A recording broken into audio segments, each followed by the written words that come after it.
నమస్తే, నేను సతీష్. సాక్షి straight talk స్వాగతం. ఈరోజు స్ట్రైట్ టాక్లో మనతో పాటు మాట్లాడడానికి వైఎస్ఆర్ కాంగ్రెస్ పార్టీ శాసన మండలి సభ్యులు చంద్రశేఖర్ రెడ్డి ఉన్నారు. ఆయనతో మాట్లాడే ప్రయత్నం చేద్దాం. నమస్తే సార్. శాసన మండలి సమావేశాలు జరిగే ఈ మధ్య అంతా శాసనసభలో వైఎస్ఆర్ కాంగ్రెస్ పార్టీ హాజరు కాకుండా పారిపోయింది. శాసన మండలికి వస్తే అసలు సభే జరగకుండా అడ్డుకుంది. కేవలం రాజకీయ దురుద్దేశంతోనే లడ్డు అంశాన్ని తెరపైకి తెచ్చిందని తెలుగుదేశం పార్టీ అంటుంది. ఇలా ఇక్కడ 2 పాయింట్స్. మొదటిది, శాసనసభలో వైఎస్ఆర్సీపీకి సంబంధించి 11 మంది సభ్యులు ఉన్నారు. అలానే నియర్లీ 40% ఓటింగ్తో వైఎస్ఆర్సీపీ నిలబడడం కూడా జరిగింది. ఈ క్రమంలో వైఎస్ఆర్సీపీకి శాసనసభలో ప్రతిపక్ష స్థానం అడిగాం. అంటే ప్రతిపక్ష స్థానం ఉన్నప్పుడు ఏమవుతుందంటే, అధికార పార్టీ ఏదైనా అలిగేషన్స్ చేసినప్పుడు కానీ, అధికార పార్టీ ఏదైనా అబద్ధాలు చెప్తున్నప్పుడు కానీ ప్రతిపక్ష నాయకుడు అపోజ్ చేయొచ్చు, లేచి తనకు ఉన్నటువంటి నిరసనని వ్యక్తం చేసేదానికి అవకాశం ఉంటుంది. అట్లా లేనప్పుడు మీ 11 మందిని మేము ఒక ఇండిపెండెంట్ సభ్యులుగానే చూస్తాము అని చెప్తే, ఆ 11 మందికి 175 మందిలో ఒక్కొక్కరికి ఒక్కొక్క నిమిషం రావచ్చు, ఒక్కసారి అది కూడా రాకపోవచ్చు.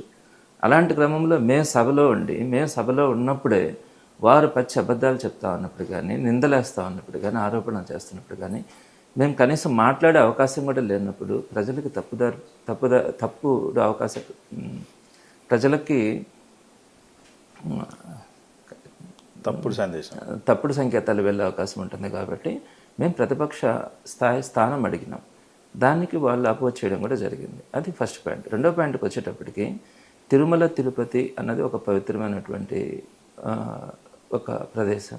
హిందువులకు సంబంధించి సుమారుగా 120 కోట్ల మంది హిందువులకు సంబంధించి తిరుమల కానీ కాశీ కానీ ఈ రెండు కూడా ఒక పవిత్రమైనటువంటి పుణ్యక్షేత్రాలు.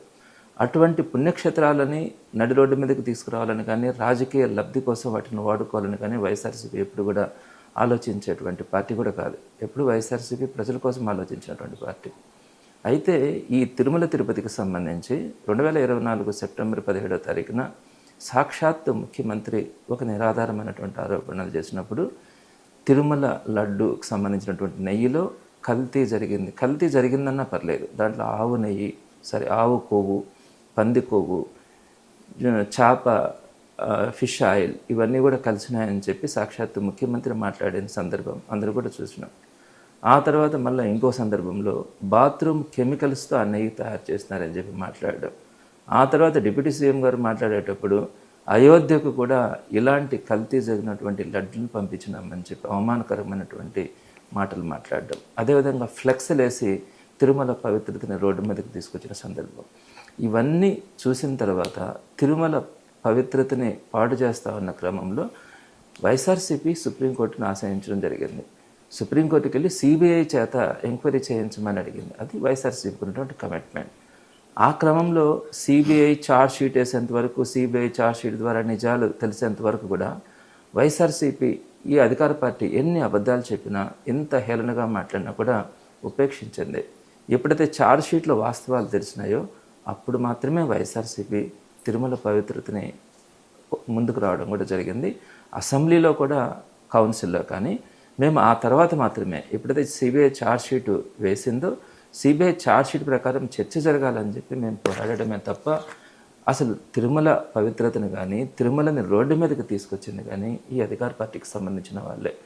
తిరుమల పవిత్రతను కాపాడడంలో కానీ, తిరుమల పవిత్రతని ఏదైతే సిబిఐ ఛార్జ్ షీట్లో ఎక్కడా కూడా అట్లాంటి ముఖ్యమంత్రి చెప్పినటువంటి ఆరోపణలు లేవని తెలిసిన తర్వాత మాత్రమే దాని మీద చర్చ జరగాల, హిందువుల మనోభావాల్ని మనం కాపాడాలన్న ఉద్దేశంతోనే మేము మాట్లాడడం కూడా జరిగింది, పోరాటం కూడా చేయడం జరిగింది. ఇక్కడ ఒకసారి ప్రజలందరూ కూడా ఆలోచించండి, ఎవరు తిరుమలని రాజకీయం కోసం వాడారు, ఎవరు తిరుమల పవిత్రతను కాపాడారు అన్నది ఈరోజు హిందువులందరూ కూడా, ప్రతి సమాజంలో ఉన్నటువంటి ప్రతి ఒక్కరు కూడా ఆలోచించుకోవాల్సినటువంటి సమయం ఈరోజు ఉంది. ఇంకొకటి కూడా, ఒకవేళ సిబిఐ ఛార్జ్ షీట్లో క్లియర్గా ఎక్కడా కూడా జంతువులకు సంబంధించినటువంటి కొవ్వులు దాంట్లో లేవని చెప్పి వాళ్ళు స్పష్టంగా చెప్పిన తర్వాత ఎవరైనా కూడా సంతోషపడాల్సినటువంటి అంశం. అంటే మా తిరుమల తిరుపతి దేవుడికి సంబంధించి ఎక్కడా కూడా ఇలాంటివి జరగలేదని చెప్పి సంతోషపడాల్సింది పోయి, అధికార పార్టీ దాన్ని లేదు అక్కడ జరిగింది, అది ఇంకా ఉంది, మేము ఏకసభ్య కమిటీ వేస్తామని చెప్పి మాట్లాడితే, ఎప్పుడు కూడా ఒక ఇంట్లో ఒక వ్యక్తి ఒక క్యారెక్టర్ అసాసినేషన్ జరిగినప్పుడు దాన్ని 10 మంది కలిసి కూర్చొని అది లేదు, అలాంటిది క్యారెక్టర్ అసాసినేషన్ లేదని చెప్పి ఆ నిర్ధారణకు వచ్చిన తర్వాత మిత్రులైతే ఏమంటారు, సంతోషపడతారు. శత్రువు అయితే ఏమంటారు, లేదు లేదు జరిగింది, వాళ్ళ క్యారెక్టర్ కరెక్ట్ కాదని చెప్పి మాట్లాడతారు. ఈరోజు ఈ అధికార పార్టీ టీడీపీ ఏదైతే తిరుమల పవిత్రత గురించి కానీ తిరుమలలో కల్తీ జరగలేదని కానీ సిబిఐ ఛార్జ్షీట్లో ఉంటే మీరు దాన్ని సంతోషపడాల్సింది పోయి మీరు దానికి బాధపడి లేదు ఏదో ఒక విధంగా దాంట్లో కల్తీ ఉందని చెప్పి మాట్లాడి మీ తీరు ఈరోజు ప్రజలు అసహించుకునే పరిస్థితులు ఉంది. కానీ నిండు శాసనసభలో సాక్షాత్తు ముఖ్యమంత్రి చంద్రబాబు సిబిఐ ఛార్జ్షీట్లో కూడా జంతువు కలిసిందని చెప్పింది. పేజ్ నెంబర్ 35లో ఆ విషయాన్ని స్పష్టంగా చెప్పిందని చెప్పి ముఖ్యమంత్రి గారు అంటున్నారు కదా. మరి ఇక్కడ చంద్రబాబు నాయుడు గారు ఎప్పుడు కూడా మొదటి నుంచి కూడా ఒక మేక పిల్లని పట్టుకొని పదే పదే ఒక కుక్క పిల్ల అంటే సమాజం నమ్ముతుంది అని ఏదైతే పాత రోజుల్లో మనం చెప్పుకుంటున్నామో దాన్ని ఫాలో అయ్యేటువంటి ఒక వ్యక్తి. ఈరోజు సిబిఐ ఛార్జ్షీట్ కనుక చూస్తే సిబిఐ ఛార్జ్షీట్ కానీ లేదా కోర్టు ఇచ్చేటువంటి ఆర్డర్స్లో కానీ ఎప్పుడైనా కూడా ఏ విధంగా ఉంటుందంటే ముందు వాళ్ళకు వచ్చినటువంటి కంప్లైంట్ నోట్ చేస్తారు, ఆ తర్వాత జరిగినటువంటి విచారణను అంతా రాస్తారు, చివరిలో రిపోర్ట్ రాయడం కూడా జరుగుతుంది. ఇక్కడ సిబిఐ ఛార్జ్షీట్లో కూడా 35th పేజీలో వారు చెప్తున్నటువంటి 35th పేజీలో ఏదైతే తిరుమల తిరుపతికి సంబంధించి జనరల్ మేనేజర్ ఇచ్చినటువంటి ఒక కంప్లైంట్ని వాళ్ళు మెన్షన్ చేసినారు. ఆ జనరల్ మేనేజర్ ఇచ్చినటువంటి కంప్లైంట్లో ఏమనుంది, తిరుమల తిరుపతి ఈ నెయ్యికి సంబంధించి దీంట్లో పలానా కొవ్వులు ఉన్నాయని చెప్పి మా సందేహం ఉంది, పలానా రిపోర్ట్ ద్వారా ఇది ఉంది, మీరు దీని మీద ఎంక్వైరీ చేయండి అని చెప్పి జనరల్ మేనేజర్ ఇచ్చినటువంటి రిపోర్ట్. ఆ తర్వాత పేజీల్లో వరుసగా జరిగినటువంటి విచారణని అంతా కూడా రాసుకోవడం జరిగింది. చివరిలో 269, 270 పేజీల్లో అక్కడ కంక్లూజన్ ఇవ్వడం కూడా జరిగింది. ఎక్కడా కూడా అంటే దీంట్లో ఒకవేళ పామ్ ఆయిల్ కానీ ఆలివ్ ఆయిల్ కానీ వెజిటబుల్ ఫ్యాట్స్ కానీ ఇవి కలిసి ఉండడానికి అవకాశం ఉంది, అంతేగాని ఎక్కడ కూడా ఎనిమల్ ఫ్యాట్స్ ఉండడానికి ఎలాంటి పరిస్థితుల్లో అవకాశం లేదని 269, 270 పేజెస్లో క్లియర్గా కూడా దాన్ని ఇవ్వడం జరిగింది. చంద్రబాబు నాయుడు గారు ఏం చెప్తున్నారు, ఆయనకి తెలిసి మాట్లాడుతున్నారా తెలియక మాట్లాడుతున్నారా అర్థం కాదు. కంప్లైంట్కి రిపోర్ట్ అంటే కంక్లూషన్కి తేడా తెలియనటువంటి ఒక వ్యక్తి మన ముఖ్యమంత్రి అన్నది ఈరోజు ప్రజలందరూ కూడా ఆలోచించుకోవాలి. 35th పేజీలో ఉన్నది మీ టైంలో టీటీడీ జనరల్ మేనేజర్ ఇచ్చినటువంటి కంప్లైంట్, చివరికి వచ్చేటప్పటికి 269, 278 పేజెస్లో అక్కడ ఉన్నటువంటి కంక్లూషన్లో ఎక్కడా కూడా ఎనిమల్ ఫ్యాట్స్ లేవని చెప్పి అక్కడ ఇవ్వడం జరిగింది. మీరు ఇచ్చినటువంటి రిపోర్ట్లో 35th పేజీని తీసుకొని ఇదే కంక్లూషన్ రిపోర్ట్ సిబిఐ ఛార్జ్షీట్ అని చెప్పినటువంటి మీ మాటలు ఏదైతే ఉన్నాయో మీ ద్వంద్వ వైఖరి కానీ మీకు ఉన్నటువంటి చిత్తశుద్ధి కానీ మీకు అర్థమవుతా ఉంది. ఇది దీంట్లో ఉన్నటువంటి సారాంశం కూడా. శాసన మండలిలో చర్చ జరుగుతుండగా శాసన మండలి చైర్మన్ ఒక క్రిస్టియన్, అందుకే ఇక్కడ ఈ చర్చ జరుపుతున్నారంటూ అచ్చెన్నాయుడు ఒక అంశాన్ని తెరపైకి తెచ్చారు. అది యాదృచ్ఛికంగా జరిగిందా లేకపోతే స్ట్రాటజీనా, ఏమంటారు? మీరు చూసుంటారు ఆ రోజు ఏదైతే తిరుమల తిరుపతి మీద చర్చ జరిగిందో మొట్టమొదటి నుంచి కూడా ఏదో ఒక విధంగా ఆ చర్చను అడ్డుకోవాలని ప్రయత్నం చేస్తున్నారు. మొట్టమొదటిగా వాళ్ళు అడ్డుకునేది ఏంటంటే ముందు మేము ఒక స్టేట్మెంట్ ఇస్తామని చెప్పి మాట్లాడారు, చర్చ కంటే కూడా ముందు. దానికి అది కరెక్ట్ కాదు, అది ప్రాసెస్ కాదు. చర్చ జరిగిన తర్వాతనే మీ ఒపీనియన్ చెప్పాలా, మీరు ఇచ్చేటువంటి ప్రజెంటేషన్ గవర్నమెంట్ ఇచ్చేటువంటి ప్రజెంటేషన్ ఉండాలా అన్నది చైర్మన్ గారు చెప్పినటువంటి అంశం. చర్చకు వాళ్ళు దాంట్లో కూడా అంగీకరించాల. రెండో పాయింట్, నన్ను మాట్లాడమని పార్టీ ఆదేశించినప్పుడు మీరు ఒక ఇండిపెండెంట్గా గెలిచినారు, మీరేంటి వైఎస్ఆర్సీపీ తరపున మాట్లాడతారని చెప్పి రెండవ వాళ్ళ పాయింట్ని కూడా తీసుకోవడం జరిగింది. ఆ తర్వాత నేను మాట్లాడినటువంటి సుమారుగా 15-16 నిమిషాలలో సుమారుగా 17 సందర్భాలలో వాళ్ళు అడ్డుకున్నటువంటి పరిస్థితి చూసినామంటే ఆ విధంగా పదే అడ్డుకుంటా ఉంటే ఆ వాయిస్ ప్రజల్లోకి వెళ్లకుండా మనము సక్సెస్ అవుతామన్న ఆలోచనతో అనేకమైనటువంటి సందర్భాలు అడ్డుకోవడం కూడా జరిగింది. అయినా కూడా వైఎస్ఆర్సీపీలో కమిట్మెంట్ ఉంది కాబట్టి మా దగ్గర నిజాయితీగా మేము చేసినటువంటి మొత్తం ఎవిడెన్సెస్ అన్నీ ఉన్నాయి కాబట్టి వాటన్నింటినీ కూడా సభ సాక్షిగా ప్రజలకు తెలియజేయడం కూడా జరిగింది.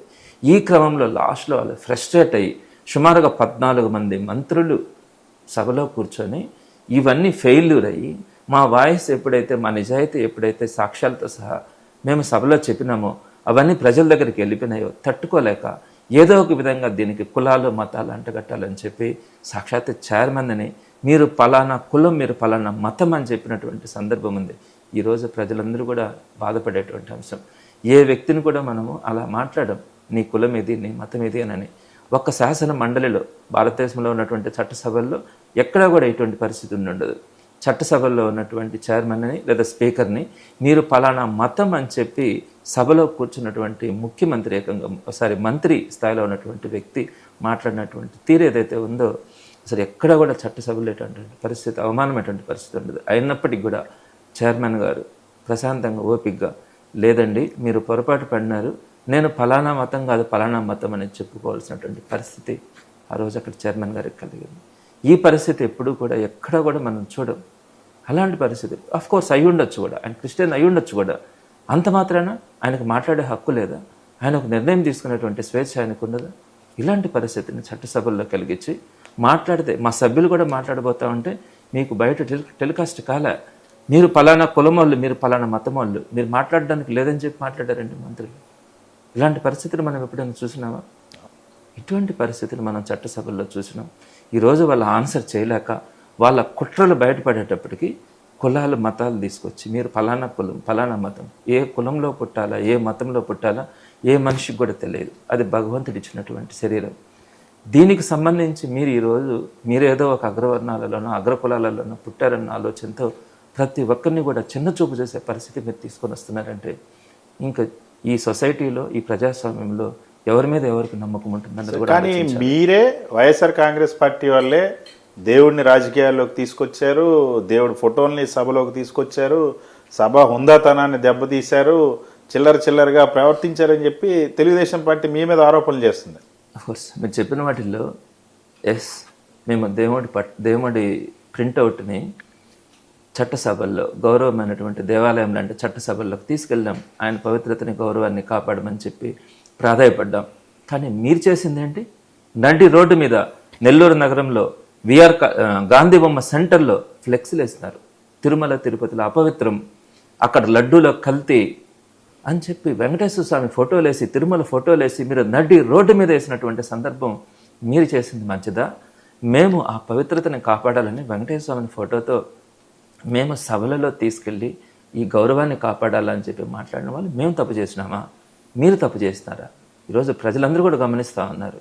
రోడ్ల మీద ఫ్లెక్స్లు వేసి తిరుమల తిరుపతి పవిత్రతను కానీ వెంకటేశ్వర స్వామి విశిష్టతను కానీ దెబ్బతీసినటువంటి టీడీపీ వాళ్ళని చూస్తే ఈరోజు ప్రజలు అసహించుకునేటువంటి పరిస్థితి కూడా కనపడతా ఉంది. సో గత 5 సంవత్సరాల్లో జగన్మోహన్ రెడ్డి గారి ప్రభుత్వంలో తిరుమల లడ్డు కల్తీ జరిగిందని సిబిఐ ఛార్జ్షీట్లో చెప్పిందా లేదా? ఇందాకే నేను చెప్పినాను, సిబిఐ ఛార్జ్షీట్లో వెరీ క్లియర్గా చంద్రబాబు నాయుడు గారు ఇప్పటికైనా కూడా అర్థం చేసుకోవాలి. మీరు 35th పేజీని మీరు ఏదైతే చెప్తా ఉన్నారో ఆ 35th పేజీలో ఉన్నటువంటిది మీ general manager TTD general manager ఇచ్చినటువంటి రిపోర్ట్. ఆ రిపోర్ట్ని బేస్ చేసుకొని మీరు సిబిఐ ఇచ్చినటువంటి కంక్లూజన్గా మీరు చెప్తా ఉన్నారు. సిబిఐ ఇచ్చినటువంటి కంక్లూజన్ మీరు చూసుకొని 269, 270 పేజీల్లో ఉంది. అక్కడ ఉన్నటువంటిది క్లియర్గా మెన్షన్ చేయడం కూడా జరిగింది. ఎక్కడ కూడా ఎనిమల్ ఫ్యాట్స్ ఉండడానికి అవకాశం లేదని చెప్పి మీరు ఇచ్చినటువంటి రిపోర్ట్ మీద వాళ్ళ కంక్లూజన్ ఇవ్వడం జరిగింది. ఇది ఫ్యాక్ట్. 35th పేజీలో మీరు ఇచ్చినటువంటి రిపోర్ట్ని బేస్ చేసుకొని మీరు మాట్లాడుతూ ఉన్నటువంటి తీరు ఈరోజు ప్రజలు గమనించడం కూడా జరిగింది. ఇవాళ వైఎస్ఆర్ కాంగ్రెస్ పార్టీ హయాంలో తిరుమల నెయ్యి సరఫరాలో దాదాపుగా 250 కోట్ల రూపాయల అవినీతి జరిగింది. ఆ అవినీతిని డైవర్ట్ చేయడం కోసం, దానిపైన భక్తులు నిలదీస్తారు కాబట్టి డైవర్ట్ చేయడం కోసం వాళ్ళ హెరిటేజ్ని తెరపైకి తీసుకొచ్చి హెరిటేజ్ మీద బురద జల్లుతూ ఉన్నారని చెప్పి చంద్రబాబు నాయుడు, లోకేష్, టీడీపీ వాళ్ళందరూ అంటున్నారు. ఇక్కడ 2 పాయింట్లు. మొదటిది, ఇదే కూటమి ప్రభుత్వం చెప్తున్నటువంటి మొట్టమొదటి మాట, 1000 రూపాయలు ఉండాల్సిన నెయ్యిని 300 రూపాయలకే కొనుగోలు చేసినారు. ఇంత తక్కువ రేటుకి నెయ్యి వస్తుందా? నెయ్యి కొనడం సాధ్యమా? సాధ్యం కాదని చెప్పి మీరే మాట్లాడుతూ ఉన్నారు. 300 రూపాయలు కొనడం సాధ్యం కాదు అని పదే మీరు చెప్పేటప్పుడు దాంట్లో 250 కోట్ల ప్రాఫిట్ అనేది ఏ విధంగా సాధ్యమవుతుంది? ఇది ఒకసారి ఆలోచించుకోవాలి. ఇకపోతే రెండోది హెరిటేజ్ అంశం. హెరిటేజ్ అంశం ఏంటండి? హెరిటేజ్ని ఎవరు తీసుకొచ్చినారు? సిబిఐ ఛార్జ్ షీట్ రిలీజ్ అయ్యేంత వరకు మేము ఏ రోజైనా హెరిటేజ్ గురించి మాట్లాడినామా? ఎక్కడా కూడా హెరిటేజ్ గురించి మేము మాట్లాడలేదు. సిబిఐ ఛార్జ్ షీట్లో క్లియర్గా మెన్షన్ చేస్తున్నారు కాబట్టి మేము మాట్లాడాం. ఏమనుంది సిబిఐ ఛార్జ్ షీట్లో?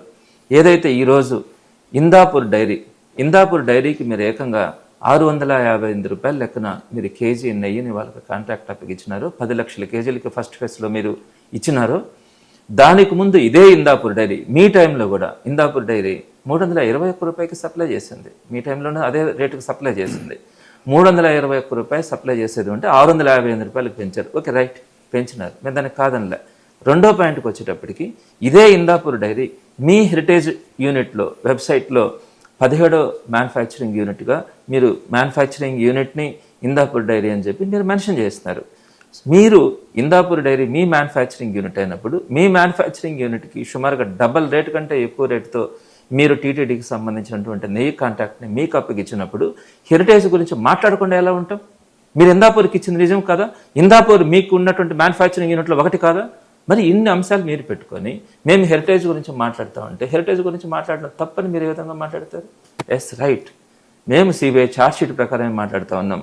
సిబిఐ ఛార్జ్షీట్కు ముందు రోజు దాకా మేము ఎక్కడా కూడా హెరిటేజ్ గురించి మాటైనా మాట్లాడలేదు. సాక్షాత్ ముఖ్యమంత్రి కుటుంబ సభ్యులు ఉన్నటువంటి డైరెక్టర్లుగా ఉన్నటువంటి హెరిటేజ్ యూనిట్కి సంబంధించినటువంటి మ్యానుఫ్యాక్చరింగ్ యూనిట్కి మీరు 2 ఇంతలు చేసి నెయ్యి కాంట్రాక్ట్ని అప్పగించారు కాబట్టి మేము హెరిటేజ్ యూనిట్ని ఈరోజు మాట్లాడడం జరుగుతుంది. ప్రజలు కూడా దీన్ని విశ్వసించినారు. ఈరోజు మేము వెంకటేశ్వర స్వామి భక్తులం, మా అబ్బాయి పుట్టినరోజుకి అన్నదానానికి డొనేషన్ మేము చేస్తాం, అసలు మేము వెంకటేశ్వర డబ్బులు అవినీతికి పాల్పడడం ఏంటి? దమ్ముంటే హెరిటేజ్కి ఎక్కడ సంబంధాలు ఉన్నాయో ఆధారాలు చూపించండి అని నారా లోకేష్ మాట్లాడుతున్నారు. ఇక్కడ కూడా 2 మాటలు మాట్లాడాలి మనం. ఒకటి, డైరెక్ట్గా చంద్రబాబు నాయుడు గారు హెరిటేజ్ ప్రభుత్వంలో ఉన్నటువంటి ఏ కాంట్రాక్ట్ని కూడా మా కుటుంబ సభ్యులందరం కూడా తీసుకున్న నిర్ణయం ప్రకారం ఏ రోజు కూడా మేము తీసుకోవాలని అనుకోలేదు, తీసుకోలేదని చెప్పి సభలో, బయట ఎక్కడో పొలిటికల్ ప్రెస్ మీట్ కూడా కాదు, సభలో రికార్డ్ అవుతుంది. కొన్ని దశాబ్దాల శతాబ్దాల పాటు ఆ రికార్డు ఉంటుంది. మీరు మాట్లాడినటువంటి మాట ఈరోజు అందరూ కూడా చూస్తున్నారు. మేము తర్వాత రోజు మేము బయట పెట్టినాం.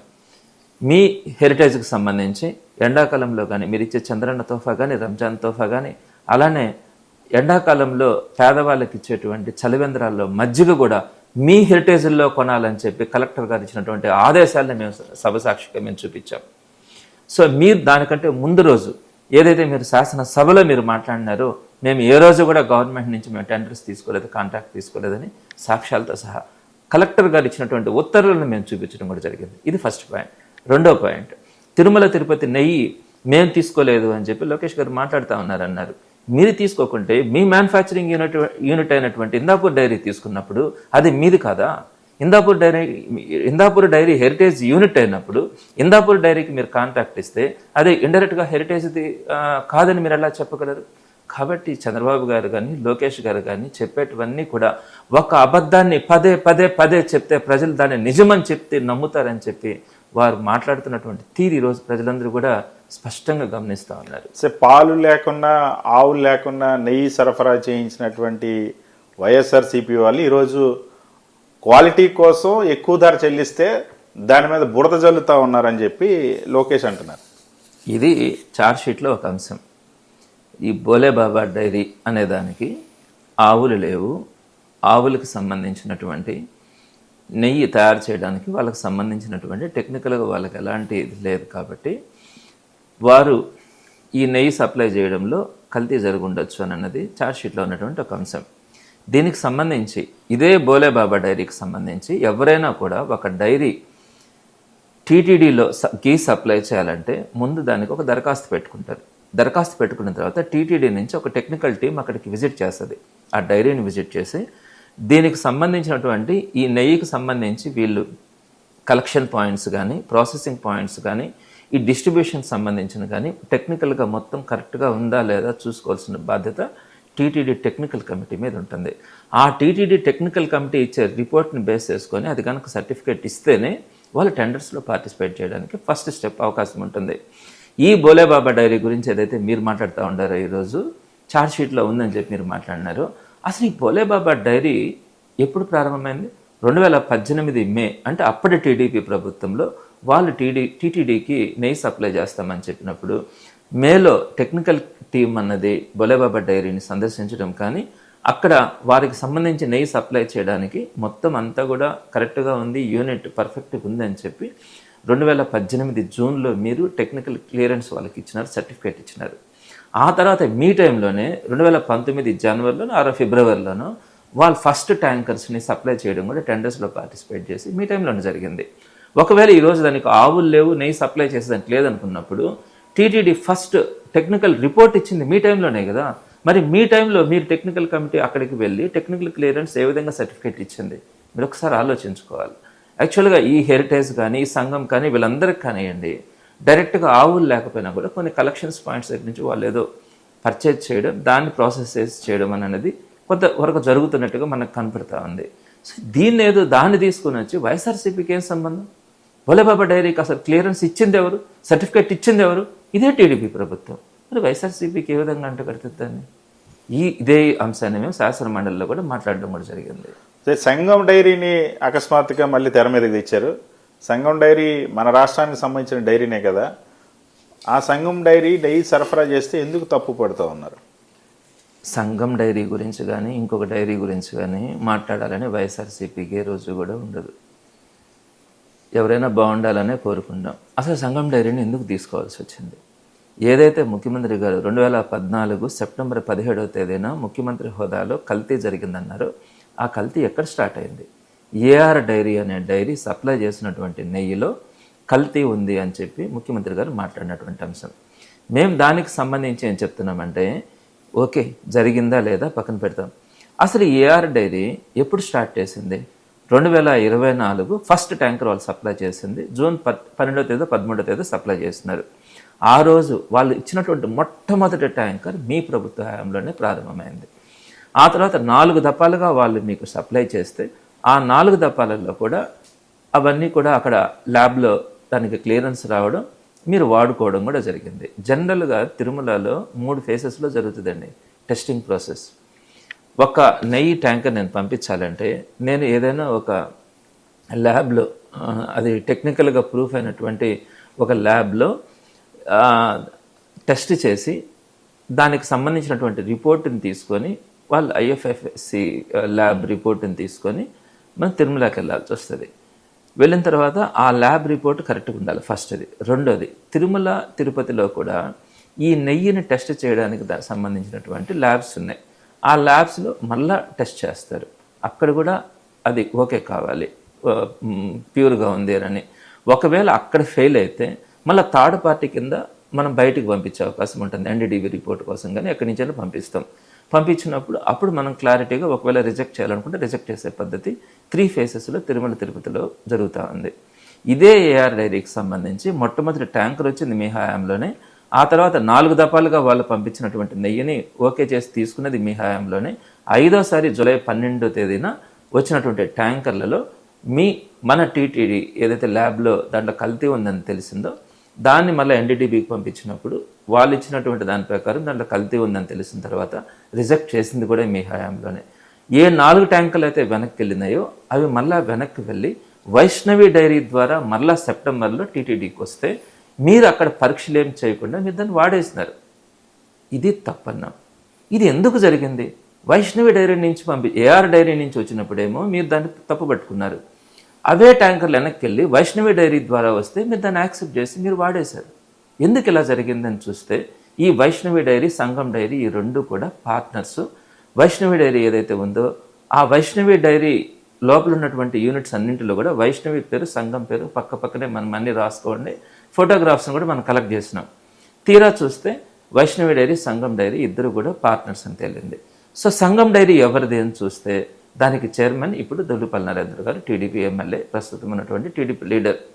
సో ఆయన టీడీపీ లీడర్ కాబట్టి సంఘం డైరీకి వాళ్ళ పార్ట్నర్ అయినటువంటి వైష్ణవి డైరీ ద్వారా ఏదైతే ఈ కల్తీ జరిగిన 4 ట్యాంకులని పైకి పంపిస్తే దాన్ని టెస్టింగ్ చేయించకుండా మీరు బలవంతంగా వాటిని వాడుకున్నటువంటి పరిస్థితి వచ్చింది. కాబట్టి అసలు ఎక్కడ కుట్ర జరిగింది అని అంటే దీనికి అంతటి కారణమైనటువంటి సంఘం డైరీ గురించి మాట్లాడాల్సిన పరిస్థితి వచ్చిందే కానీ లేనటువంటి పక్షంలో ఎంతోమంది టీడీపీ వాళ్ళు వ్యాపారాలు చేసుకుంటున్నారు.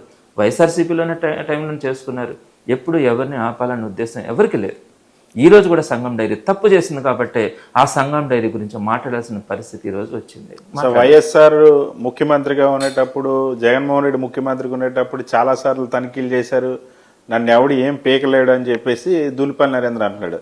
ఇప్పుడు మీరు ఎంత రాద్ధాంతం చేసినా నన్ను ఏం పీకలేరు అని చెప్పి అంటారు. ఆయన పీకలేరు అనే మాట మాట్లాడడం వైఎస్ఆర్సీపీకి కానీ జగన్మోహన్ రెడ్డి గారికి కానీ వైఎస్ఆర్సీపీ నాయకులకు కానీ పీకడాలు పీకించుకోవడాలు ఎవరికి కూడా అలవాట్లేదు. ఇది టీడీపీ వాళ్ళకి అలవాటు ఉండే గిల్లడాలు గిల్లించుకోవడాలు పీకడాలు పీకించుకోవడాలు. ఏదైతే వైఎస్ఆర్సీపీ ప్రతిపక్ష పాత్ర పోషిస్తూ ఉంది, మీరు చేసినటువంటి తప్పుల్ని ప్రజలకి చూపించడం మాత్రమే మా బాధ్యత. నిర్ణయం తీసుకోవాల్సిన ప్రజలు. రేపు మీకు పదవులో ఉండాలనా లేదా అధికారంలో ఉండే అర్హత మీకు ఉందా లేదా చూపించాల్సిన బాధ్యత ప్రజలకు ఉంటుంది. పీకాల్సిన బాధ్యత కూడా వాళ్ళకు ఉంటుంది. రేపొద్దున పీకేది ప్రజలు, మీరు దాన్ని చూస్తారు. మాకెందుకండి? మీరు చేసినటువంటి పొరపాట్లని తప్పుల్ని ప్రజల ముందుకు తీసుకెళ్లడం మాత్రమే వైఎస్ఆర్సీపీ చేస్తుంది, అదే చేస్తుంది. అంతిమంగా నిర్ణయం తీసుకోవాల్సింది మాత్రం, పీకాల్సింది మాత్రం ప్రజలు. అది తొందరలోనే ఉందన్నది మాత్రం ఈరోజు స్పష్టంగా అర్థమవుతుంది. సో తిరుమల అంశం పైన ఇప్పుడు ఏకసభ్య కమిషన్ని ప్రభుత్వం వేసింది. ఏకసభ్య కమిషన్ని ఎందుకు వైఎస్ఆర్ కాంగ్రెస్ పార్టీ విభేదిస్తుంది, వ్యతిరేకిస్తుంది? ఇక్కడ 2 పాయింట్స్. ఒకటి, సుప్రీంకోర్టు అన్నది ఈ దేశంలో అత్యున్నత న్యాయస్థానం. సిబిఐ ఎవరికి నమ్మకం లేకపోయినా సిబిఐ ఉన్నది ఇప్పుడున్నటువంటి విచారణ సంస్థల్లో ఒక సుప్రీం సంస్థ. సుప్రీంకోర్టు ఆదేశాల మేరకు సిబిఐ సిట్ అంటే ఎవరు? మళ్ళా స్టేట్ ఇన్వెస్టిగేషన్ టీమ్, మీ అధికారులే ఉంటారు. సిబిఐ సెంట్రల్ గవర్నమెంట్ అధికారులు స్టేట్ గవర్నమెంట్ అధికారులు కలిసినటువంటి ఈ టీం ఒక ఇన్స్పెక్షన్ చేసి క్లియర్గా ఒక రిపోర్ట్ ఇచ్చిన తర్వాత, ఆ రిపోర్ట్లో ఎక్కడా కూడా కల్తీ లేదని చెప్పిన తర్వాత మరలా దాన్ని, ఈ ఇష్యూని ఎలక్షన్స్ దాకా మీరు నాంచాలా, ఏదో ఒక విధంగా తిరుమల తిరుపతి గురించి మాట్లాడుతూనే ఉండాలన్న ఆలోచనతో మరలా మీరు ఈరోజు ఏకసభ్య కమిటీ వేయాలని. ఏకసభ్య కమిటీలో మీరు ఎవరిని వేస్తున్నారు, ఏ విధంగా వేస్తున్నారు, మేము దాని గురించి మాట్లాడట్లా. అసలు ఏంటి అక్కడ జరగలేదని చెప్పి సుప్రీంకోర్టు డైరెక్షన్స్లో పనిచేసినటువంటి సిబిఐ జాయింట్ కమిటీ ఈరోజు ఒక రిపోర్ట్ ఇచ్చిన తర్వాత మరలా మీరు కమిటీలని ఎందుకు వేయాలనుకుంటా ఉన్నారు? కల్తీ జరిగింది అని చెప్పినంత మాత్రాన మీకు వచ్చే, బలవంతంగా నేను చెప్పిస్తే మీకు వచ్చే ఆదాయం ఏంటి? సుమారు 120 కోట్ల ప్రజల మనోభావాలను దెబ్బతీసే క్రమంలో మీరు వెళ్తున్నటువంటి దారి కదా. ఎందుకు మీరు ఏకసభ్య కమిటీ వేయాలి? ఏం జరిగిందని వేయాలి? అంటే సిబిఐ సుప్రీంకోర్టు కంటే మీ ఏకసభ్య కమిటీ సుప్రీం అని మీరు భావిస్తూ ఉన్నారా? అంతకంటే మంచి రిజల్ట్ వస్తుందని మీరు భావిస్తూ ఉన్నారా? సో ఏదో ఒక విధంగా గొంతు మీద కత్తి పెట్టే అధికారుల మీద మీరు మీకు నచ్చినటువంటి రిపోర్టును రాయించుకోవాల్సినటువంటి క్రమంలో మీరు ఏకసభ్య కమిటీలో ద్విసభ్య కమిటీలో మీరు వేసుకోవాలనే ప్రయత్నాన్ని అడ్డుకోవడానికి, ప్రజల మనోభావాలను కాపాడడానికి వైఎస్ఆర్సీపీ అది కరెక్ట్ కాదని చెప్పే ప్రయత్నం మాత్రమే చేసింది. సో రాజశేఖర రెడ్డి గారు ముఖ్యమంత్రిగా ఉన్నప్పుడు తిరుమల మీద ఒక జీవో తీసుకొచ్చారు. 7 కొండలు కాదు 2 కొండలే అని జీవో తీసుకొచ్చారు. కానీ ఈరోజు నా మీద బురద జల్లుతూ ఉన్నారు, ఇదంతా చేసింది రాజశేఖర రెడ్డి అని అసెంబ్లీలోనేమో చంద్రబాబు నాయుడు గారు అన్నారు, కౌన్సిల్లోనేమో మంత్రి ఆనం రామనాయుడు గారు అదే మాట అన్నారు. దీని గురించి ఇప్పటికే జగన్మోహన్ రెడ్డి గారు క్లారిటీ కూడా ఇవ్వడం జరిగింది. ప్రజల్లో ఒక 10 to 20% ఈరోజు దాని మీద ఒక అవగాహన కూడా వచ్చింది. మనం ఇందాకే అనుకున్నాం, చంద్రబాబు నాయుడు గారు దేనికైనా సమర్థుడే. ఇక్కడ 2 కొండలు 7 కొండల అంశానికి వచ్చేటప్పటికి మొట్టమొదటిగా బ్రిటిష్ వాళ్ళ టైంలో 1865లో ఆ రోజు తిరుమల గ్రామాన్ని 10.33 చదరపు మైళ్ళ ప్రాంతాన్ని ఒక తిరుమల గ్రామంగా వాళ్ళు గుర్తించడం జరిగింది.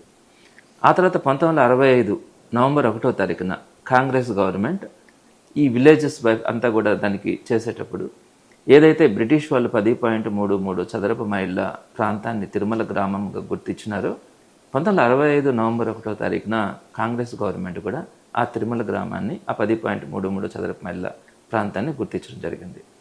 ఆ తర్వాత 1986లో చల్లా కొండయ్య గారు ఒక కమిషన్ని, ఆ రోజు టీడీపీ గవర్నమెంటే ఉంది, టీడీపీ గవర్నమెంట్ హయాంలో చల్లా కొండయ్య గారి కమిషన్ ఏర్పాటు చేసినప్పుడు ఆయన కూడా ఈ 10.33 చదరపు మైళ్ళ ప్రాంతాన్ని తిరుమల గ్రామంగా వారు కూడా గుర్తించడం జరిగింది. ఇది బ్రిటిష్ వాళ్ళ కాలం కానీ కాంగ్రెస్ గవర్నమెంట్ కానీ తెలుగుదేశం గవర్నమెంట్ కానీ ఈ 3 టైంలలో కూడా తిరుమల గ్రామం అంటే 10.33 చదరపు మైళ్ళ ప్రాంతాన్ని తిరుమల గ్రామంగా గుర్తించడం మొదటి నుంచి కూడా జరుగుతుంది. అయితే వైఎస్ఆర్సీపీ గవర్నమెంట్ వచ్చిన తర్వాత 2007 జగన్మోహన్ రెడ్డి గారు రాజశేఖర రెడ్డి గారి గవర్నమెంట్ వచ్చిన తర్వాత 2007లో 2 జీవోలను మనం తీసుకురావడం కూడా జరిగింది. ఒకటి 746, రెండవది 747.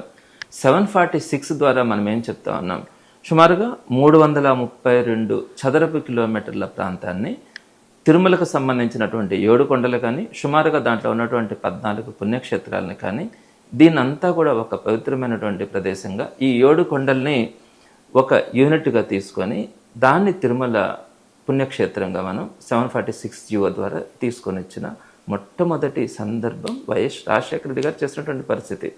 ఆ తర్వాత 747 జీవో ఏం చెప్పినాం, ఈ ఏదైతే ఈ 333 చదరపు కిలోమీటర్ల ప్రాంతం ఉందో ఈ ప్రాంతంలో అన్య మతస్థులు ఎవరు కూడా దీంట్లో సంబంధించినటువంటి ఏ కార్యక్రమాలు కూడా చేయకూడదు, ప్రచారాలు చేయకూడదు అనే ఒక జీవోను కూడా 747 జీవోని తీసుకొని వచ్చింది. మొట్టమొదటిగా 7 కొండల ప్రాంతాన్ని దాని యొక్క పరిధిని 333 చదరపు కిలోమీటర్లకు పెంచినటువంటి జీవో 746 అది రాజశేఖర రెడ్డి గారు తెచ్చింది. అక్కడ ఎట్లా మిగతా మతస్థులు ఎవరు కూడా దాంట్లో ప్రచారాలు కానీ ఏ విధమైనటువంటి యాక్టివిటీస్ చేయకూడదన్న 747 జీవో తెచ్చింది రాజశేఖర రెడ్డి గారి గవర్నమెంట్. అయితే ఇప్పుడు చంద్రబాబు నాయుడు గారు ఏం చెప్తారు, 2005లో వచ్చినటువంటి 338 జీవో 2 కొండలకి రాజశేఖర రెడ్డి గారు పరిమితం చేస్తూ జీవో తెచ్చినారని చెప్పి చంద్రబాబు నాయుడు గారు మాట్లాడుతూ ఉన్నారు. ఇప్పుడు మాట్లాడుతున్నారు 2026లో 2005-7లో జరిగినటువంటి సందర్భాన్ని 20 సంవత్సరాల తర్వాత ఇప్పుడు చంద్రబాబు నాయుడు గారు కుట్రతో మాట్లాడుతున్నారు. అసలు 2005లో 338 జీవో ఎందుకు తీసుకొని వచ్చినారు? ఆ రోజు సెంట్రల్ గవర్నమెంట్ తీసుకున్నటువంటి డెసిషన్ ప్రకారం ప్రతి గ్రామంలో కానీ ప్రతి పంచాయతీలో కానీ ఎన్నికలు జరగాల, లోకల్ బాడీ ఎలక్షన్స్ జరగాల, లోకల్ బాడీ ప్రతినిధులు ఖచ్చితంగా ఉండాలా అని ఆ రోజు సెంట్రల్ గవర్నమెంట్ ఒక డెసిషన్ తీసుకుంటే దాని ప్రకారం తిరుమల గ్రామంలో కూడా ఎన్నికలు జరగాల అని చెప్పి టీడీపీ లీడర్స్ కోర్టుకు వెళ్ళడం జరిగింది. తిరుపతికి సంబంధించినటువంటి టీడీపీ లీడర్స్ అప్పుడు రాజశేఖర రెడ్డి గారు చెప్పినటువంటి జీవో 338 ఏం తీసుకొచ్చినారంటే ఏదైతే బ్రిటిష్ కాలంలో కానీ 1870లో కానీ అదేవిధంగా 1965లో కాంగ్రెస్ గవర్నమెంట్ కానీ అలానే చల్లా కొండయ్య గారు మీ టైంలో ఇచ్చినటువంటి రిపోర్ట్ల ద్వారా ఉన్నటువంటి తిరుమల గ్రామ పరిధిలో ఏ విధమైనటువంటి ఎన్నికలు నిర్వహించకూడదు అని చెప్పి అక్కడ జీవో నెంబర్ 338 ఇచ్చినటువంటి ఘనత కూడా రాజశేఖర రెడ్డి గారిది. దాన్ని తీసుకొని వచ్చి మీరు ఈ జీవో నెంబర్ 338 ప్రకారం తిరుమల యొక్క పరిధిని తగ్గించినారని చెప్పి మీరు ఈరోజు మాట్లాడుతూ ఉన్నటువంటి పరిస్థితి చూస్తూ ఉంటే దేనికైనా కూడా చంద్రబాబు అబద్ధాలు చెప్పగలడు అని చెప్పి ఈరోజు ప్రజలందరికీ అర్థమవుతా ఉంది. అసలు అక్కడ ఎన్నికలు జరగకూడదని చెప్పి జీవో తెచ్చిన జీవో నెంబర్ 338 రాజశేఖర రెడ్డి గారిది. 7 కొండలుగా గుర్తించి తీసుకొచ్చినటువంటి జీవో నెంబర్ 746 కూడా రాజశేఖర రెడ్డి గారు తీసుకొచ్చినటువంటిది. ఈ 7 కొండల పరిధిలో ఉన్నటువంటి ఏ పుణ్యక్షేత్రంలో కూడా అన్యమత ప్రచారాలు చేయకూడదని తీసుకొచ్చినటువంటి జీవో నెంబర్ 747 కూడా రాజశేఖర రెడ్డి గారు తీసుకొచ్చినటువంటిది. ఇంత గొప్ప పనులు చేసినటువంటి రాజశేఖర రెడ్డి గారిని 20 సంవత్సరాల తర్వాత మీరు ఈరోజు చంద్రబాబు నాయుడు గారు ఎంత అసహ్యంగా ఆ జీవోలో ఆయన ఏదో 7 కొండలు గుర్తించినట్టు అసలు నువ్వు ఎప్పుడు 7 కొండలు తీసుకొచ్చినావు? ఇదే చంద్రబాబు నాయుడు గారు ఏ రోజైనా 7 కొండలకు సంబంధించినటువంటి జీవో రాజశేఖర రెడ్డి గారికి ముందు ఏదైనా ఒక జీవో ఉందనుకుంటే చూపించండి. ఆ జీవోని రద్దు చేసి రాజశేఖర రెడ్డి గారు ఈ జీవో ద్వారా 2 కొండలకు పరిమితం చేస్తున్నారని మీరు చెప్పగలగాలంటే దానికి ముందు 7 కొండలను గుర్తించినట్టుగా ఏదో ఒక జీవో ఉండాలి కదా. ఆ జీవోని మీరు ఈరోజు చూపించే పరిస్థితి మీ దగ్గర ఉంటుందా? అది ఏమీ లేకుండా రాజశేఖర రెడ్డి గారికి ఎక్కడ ఏదో ఒక విధంగా నిందలేయాలా, ఈరోజు జగన్మోహన్ రెడ్డి గారిని ప్రజల్లో చులకం చేసి చూపించాలన్న భావంతో మీరు చేస్తున్నటువంటిదే తప్ప ఇక్కడ రాజశేఖర రెడ్డి గారు కానీ జగన్మోహన్ రెడ్డి గారు కానీ ఏ రోజు కూడా కులాలు మతాలు ప్రస్తావన లేకుండా ప్రజలందరికీ ఒక మెరుగైన పాలన అందించాలన్న ఆలోచనతో పనిచేసిన వాళ్ళే.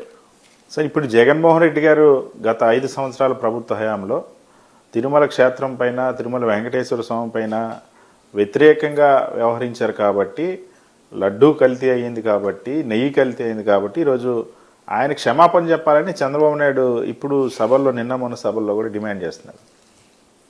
ఏ రోజైనా తిరుమలలో 5 సంవత్సరాల పరిపాలనలో ఏ రోజైనా కూడా అక్కడ జరుగుతున్నటువంటి పరిస్థితుల మీద కామెంట్స్ వచ్చినటువంటి పరిస్థితి లేదు. ఈరోజు టీడీపీ హయాంలో బిఆర్ నాయుడు గారు చైర్మన్ అయిన తర్వాత మొట్టమొదటి నుంచి కూడా తీసుకోండి, లేని కల్తీ డ్రామా ఆడి ఒక ఆర్థిక కుంభకోణానికి దారి తీసినటువంటి పరిస్థితి మీ టైంలోనే. ఎప్పుడూ కూడా లేనటువంటిది వైకుంఠ ఏకాదశి పవిత్రత గురించి ఎంతోమందికి తెలుసు. దాన్ని 7 రోజుల పాటు నిర్వహించి కొన్ని లక్షల మందికి వైకుంఠ ద్వార దర్శనం కల్పించి ఆ దేవదేవుని యొక్క దర్శన భాగ్యం కల్పించాలని చెప్పి జగన్మోహన్ రెడ్డి గారు 7 రోజులకి దాన్ని పెంచినప్పుడు కూడా వీళ్ళు విమర్శించినారు. ఈ రోజుకి కూడా 7 రోజులను తగ్గించినారా? తగ్గించే పరిస్థితులు, ఎందుకంటే అది ఒక మంచి కార్యక్రమం కాబట్టి. శ్రీవాణి ట్రస్ట్ గురించి కూడా మీరు దుర్మార్గంగా మాట్లాడినారు, 10,000 రూపాయలకి టికెట్స్ అమ్ముకుంటా ఉన్నారని. మీరు ఈ రోజుకైనా కూడా శ్రీవాణి దర్శనం కరెక్ట్ అని చెప్పి మళ్ళీ ఈరోజు మీరు దాన్ని కొనసాగించేటువంటి పరిస్థితి. శ్రీవాణి దర్శనం కూడా ఎందుకు పెట్టినాం, ప్రతి దానికి కూడా ఒక అర్థం ఉంది కాబట్టి ఇలాంటి ప్రతి ఒక్కదాన్ని కూడా మీరు డివైడ్ చేసినటువంటి పరిస్థితి. సరే, ఈ వైకుంఠ ద్వార దర్శనంకి వచ్చేటప్పటికి కొన్ని దశాబ్దాలుగా ఎక్కడా కూడా ఇబ్బందులు లేకుండా ఆ దేవదేవుని దర్శనాలు కొన్ని లక్షల మంది చేస్తున్నటువంటి పరిస్థితుల్లో మొట్టమొదటిసారిగా మీ హయాంలో తొక్కిసలాట జరిగి అనేక మంది ప్రాణాలు కూడా విడిచినటువంటి పరిస్థితి మనం చూసినాం. అదేవిధంగా గోవిందరాజ స్వామి టెంపుల్ విషయంలో కానీ, అదేవిధంగా తిరుమలకి వెళ్ళేటప్పుడు మద్యం బాటిళ్ళు కనిపించడం కానీ, గోవులు మరణించడం కానీ, ప్రతి విషయంలో కూడా అంతెందుకండి, మీరు ఏదైతే హెరిటేజ్ యూనిట్ అయినటువంటి ఇందాపూర్ డైరీ మీ నెత్తిన పెట్టుకొని మీ యూనిట్కి మీరు నెయ్యి సప్లై చేస్తున్నారో, ఇవన్నీ బయటపడిన తర్వాత నిన్నటి రోజున ఎప్పుడు కూడా ఇప్పటి వరకు చరిత్రలో ఎప్పుడు జరగల, తిరుమలకు పంపించేటువంటి నెయ్యి ట్యాంకర్ బోల్తాబడి కడప జిల్లాలో మొత్తం అక్కడే తిరుమలకు చేరకుండానే అక్కడ కింద పడడం కూడా జరిగింది. అదేవిధంగా సాక్షాత్ బిఆర్ నాయుడు గారు చైర్మన్గా ఉన్నప్పుడు ఆయన ఏదైతే కొన్ని వీడియోస్ వచ్చినాయి వాటన్నిటిని కూడా ఈరోజు బయట మా సొసైటీలో కనపడతా ఉన్నాయి.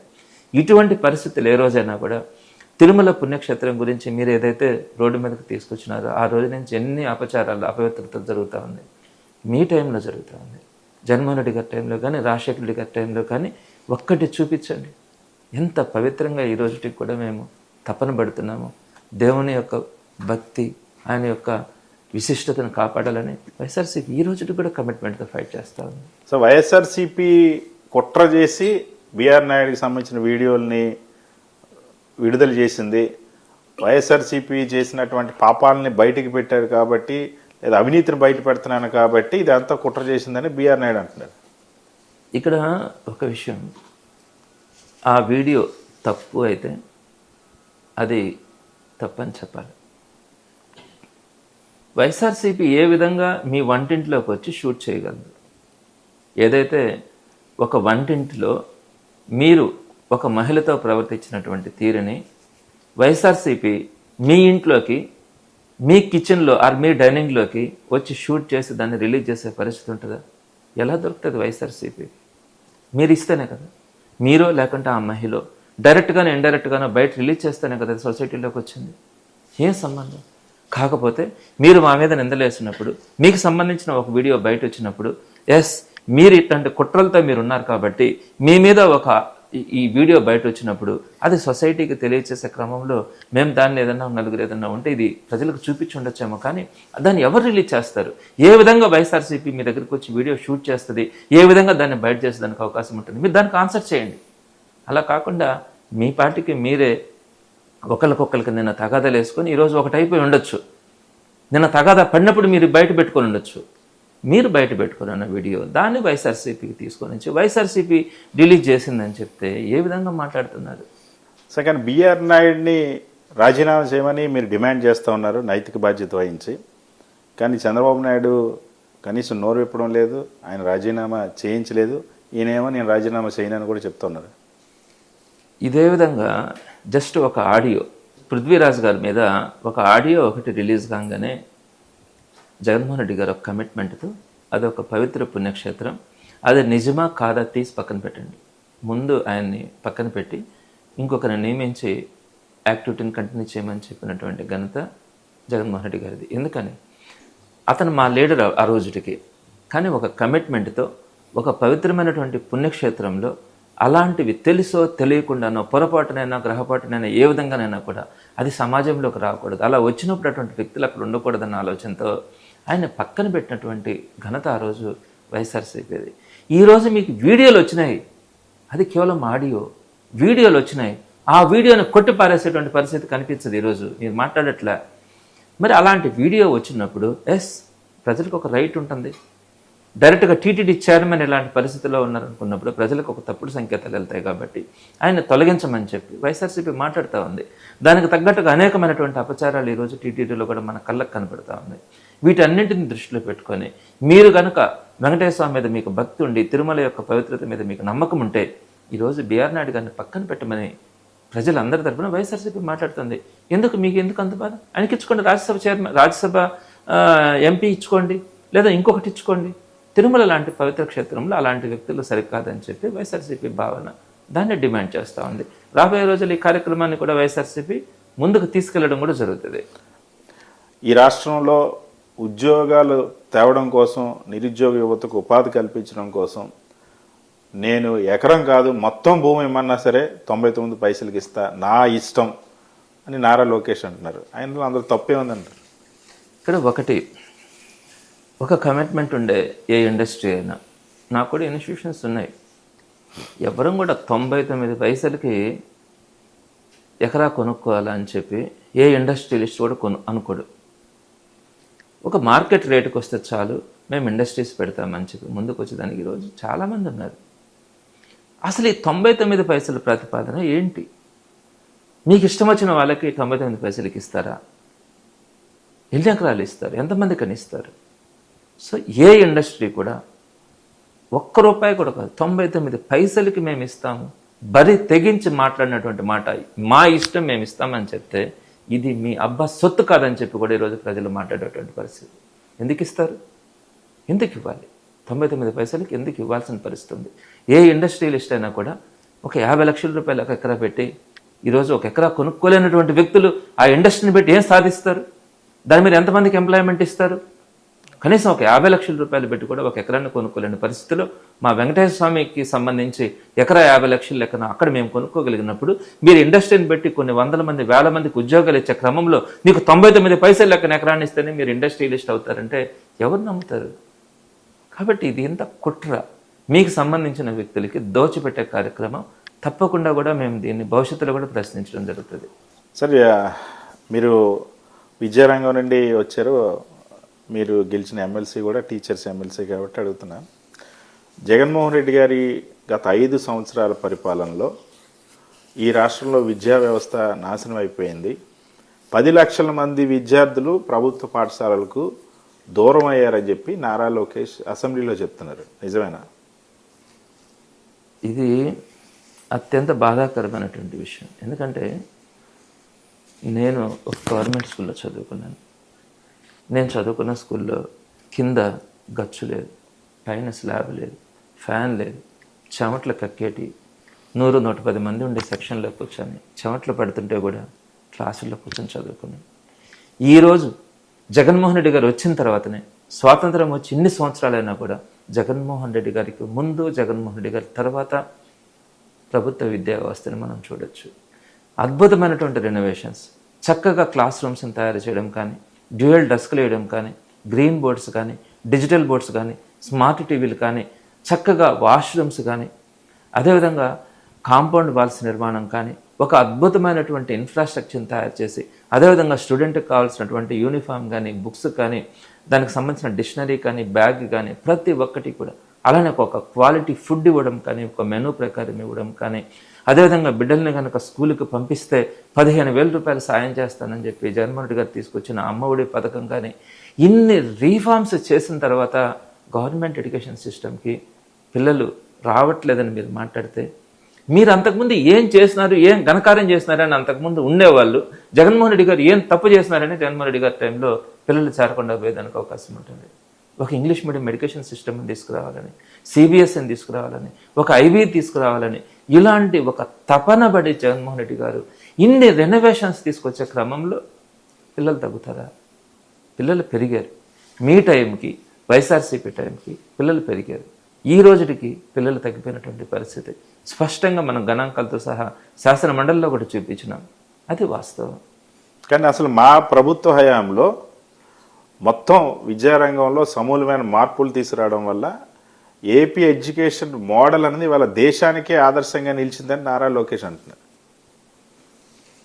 నాడు మొట్టమొదటిగా రాజశేఖర రెడ్డి గారు ఒక ఎడ్యుకేషన్ సిస్టమ్కి సంబంధించి, మా విలేజ్ తీసుకుంటామండి, మాది ఒక చిన్న గ్రామం గూడూరు కాన్స్టిట్యున్సీలో. నేను పోస్ట్ గ్రాడ్యుయేషన్ చేస్తే సెకండ్ పర్సన్ నేను పోస్ట్ గ్రాడ్యుయేషన్ మా విలేజ్లో. ఈరోజు మా విలేజ్లో ప్రతి ఇంట్లో కూడా ఒక బీటెక్ స్టూడెంట్ కానీ, లేకపోతే ఒక పోస్ట్ గ్రాడ్యుయేట్ స్టూడెంట్ కానీ ఉన్నారు. దానికి కారణం రాజశేఖర రెడ్డి గారు తీసుకొచ్చినటువంటి ఫీజు రియంబర్స్మెంట్. అదొక రెనోవేషన్. ఒక ఎడ్యుకేషన్ సిస్టంలో ఆయన తీసుకొచ్చినటువంటి రీఫార్మ్స్లో ఫీజు రియంబర్స్మెంట్ అన్నది.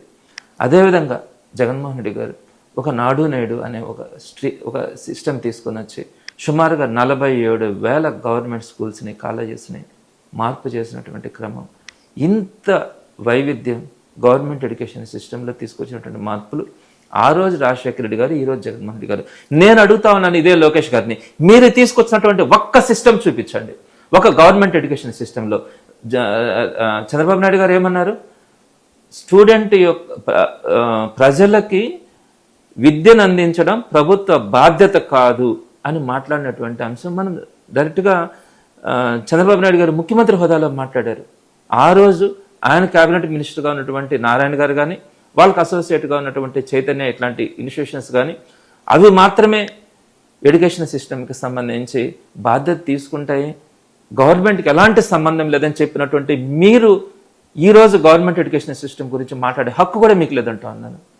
ఒక గవర్నమెంట్ ఎడ్యుకేషన్ సిస్టమ్ బాగుండాలి అని రెనోవేషన్స్ తీసుకొని వచ్చి ఒక అద్భుతాలు సృష్టించినటువంటి జగన్మోహన్ రెడ్డి గారి టయాన్ని మీరు విమర్శిస్తే, మీరు ఒక్కటంటే ఒక్కటి చూపించండి ఎడ్యుకేషన్ సిస్టంలో ఇది నేను తీసుకొచ్చినటువంటి మార్పు, ఈ మార్పు వల్ల ఈరోజు ఎడ్యుకేషన్ సిస్టమ్ ఎంటైర్ ఇండియాలో ఆంధ్రప్రదేశ్ ఒక మంచి స్థాయికి వచ్చిందని చెప్పడానికి ఒక్క ఎగ్జాంపుల్ కనుక మీరు చెప్పగలిగితే నేను మీకు క్షమాపణ కూడా చెప్పగలను.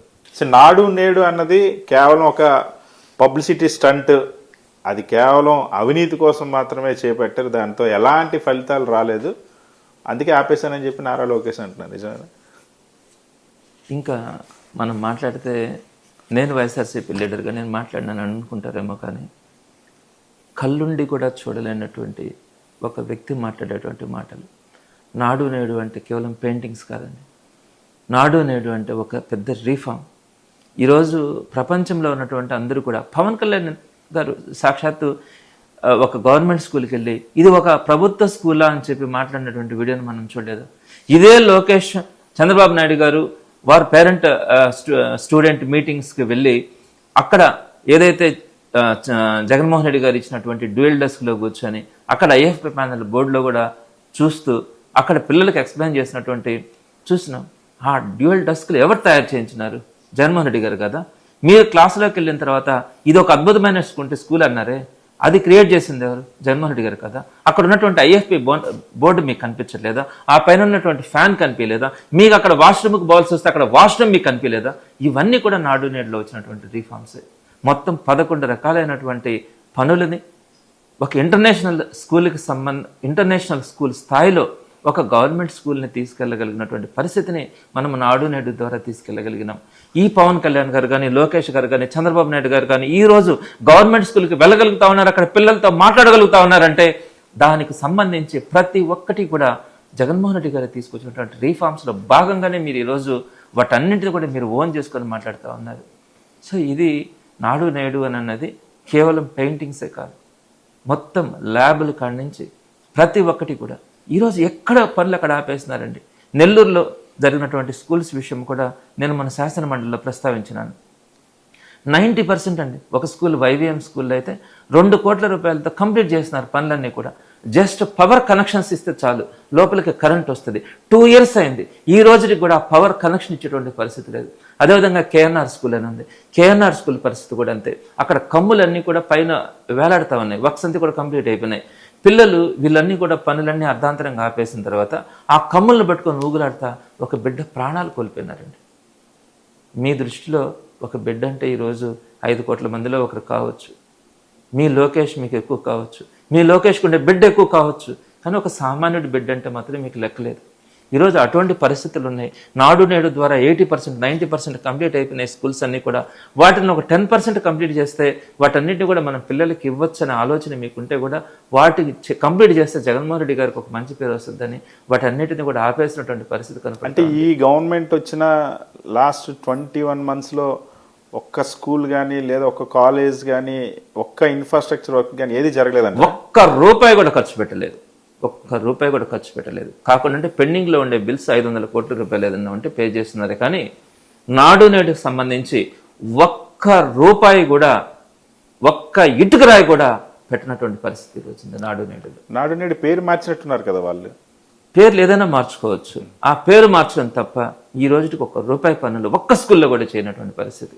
నేను మన కేఎన్ఆర్ స్కూల్ గురించి శాసన మండలిలో మాట్లాడిన తర్వాత ఎంటైర్ స్టేట్లో ఇప్పుడు దాకా ఎక్కడ కూడా లేదు. కేఎన్ఆర్ స్కూల్కి నిన్న మొన్న ఇటుక రైలు తోలుతున్నారు ఫస్ట్ టైం. మరి చూడాలి దానన్నా కంప్లీట్ చేస్తారు లేదన్నది. సార్, ఇవాళ జగన్మోహన్ రెడ్డి గారు హయాంలో తీసుకొచ్చినటువంటి CBSE fail, IB fail, TOEFL fail, ఇదంతా పబ్లిసిటీ కోసం తీసుకొచ్చారు తప్ప వాటిలో ఎలాంటి ప్రయోజనం లేదు, అందుకే మేము తీసేసామని చెప్తున్నాను నారా లోకేష్.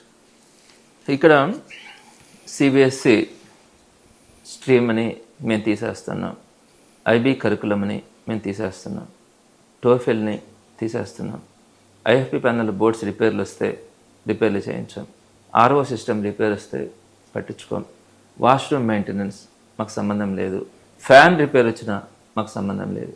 ఇది ఈరోజు వెళ్తున్నటువంటి తీరు. నేను ఇంకొకటి అడుగుతున్నాను, సిబిఎస్ఈ సిస్టమ్ ఫెయిల్ అన్నారు కదా, మీ బిడ్డని ఏ సిస్టంలో చదివిస్తా ఉన్నారు? మీ బిడ్డని స్టేట్ సిలబస్లో చదివిస్తా ఉన్నారా? లేకుంటే మీ బంధువుల్లో ఉన్నటువంటి ఏ పిల్లలైనా కూడా స్టేట్ సిలబస్లో చదివిస్తా ఉన్నారా? సిబిఎస్ఈ సిస్టంలో చదివిస్తా ఉన్నారు. సిబిఎస్ఈ సిస్టమ్ ఫెయిల్ కావడానికి ఏంటి ఒక్క ప్రాతిపదిక మీరు చెప్పగలరా? సిబిఎస్ఈ సిస్టంలో ఉత్తీర్ణత సరిగ్గా లేదు, పిల్లల ఫెయిల్యూర్స్ ఎక్కువ ఉంది కాబట్టి మేము తీసేస్తున్నామని చెప్పి సాక్షాత్ శాసన మండలిలో ఇచ్చినటువంటి రిపోర్ట్లో నేను చూడడం కూడా జరిగింది. అసలు సిబిఎస్ఈ సిస్టంలో ఒక్క సంవత్సరమైనా కూడా 10th క్లాస్ పిల్లలు పరీక్షలు రాసినారా? రాయలేదు. యాన్యువల్ ఎగ్జామ్స్ కాలేదు. యాన్యువల్ ఎగ్జామ్సే కాకుండా డిసెంబర్ దాకా సిబిఎస్ఈ సిస్టంలో కంటిన్యూ అవుతూ ఉంటే డిసెంబర్లో మీరు దాన్ని అర్ధాంతరంగా దాంట్లో సిబిఎస్ఈ సిస్టమ్ని మేము పక్కన పెడతా ఉన్నామని చెప్పి పక్కన పెట్టి మళ్ళీ స్టేట్ సిలబస్ని మీరు తీసుకొచ్చినారు. ఏ ప్రాతిపదికన మీరు సిబిఎస్ఈ సిస్టమ్ ఫెయిల్ అయిందని చెప్పడానికి మీరు ఒక్క ఉదాహరణ చెప్పండి. ఈరోజు సిబిఎస్ఈ సిలబస్ కానీ ఆల్మోస్ట్ స్టేట్ సిలబస్లు కానీ రెండు ఒకటే ఉన్నాయి. కాకుండా సిబిఎస్ఈ కరికులంలో మాకు వెళ్ళినప్పుడు నేషనల్ సిస్టంలో జరిగేటువంటి ఎగ్జామినేషన్ సిస్టమ్స్ కూడా మన వాళ్ళు మెంటల్గా ప్రిపేర్ అవుతారన్న ఉద్దేశంతో సిబిఎస్ఈ సిస్టమ్ని మనం తీసుకొచ్చినాం. అదేవిధంగా ఉన్నత వర్గాలకు మాత్రమే సిబిఎస్ఈ సిస్టమ్ ఉంటుంది అననే భావన పేదవాళ్ళకు ఉండకూడదని చెప్పి మనం సిబిఎస్ఈ సిస్టమ్ తీసుకొచ్చినాం. ఐబీ అంటే ఏంటి? ఒక ఇంగ్లీష్లో ఒక ఫ్లూయెన్సీ కోసంగా టోఫెల్ కూడా తీసుకొని వచ్చినాం. సో అది ఒక ఎక్స్ట్రా అవర్ అండి.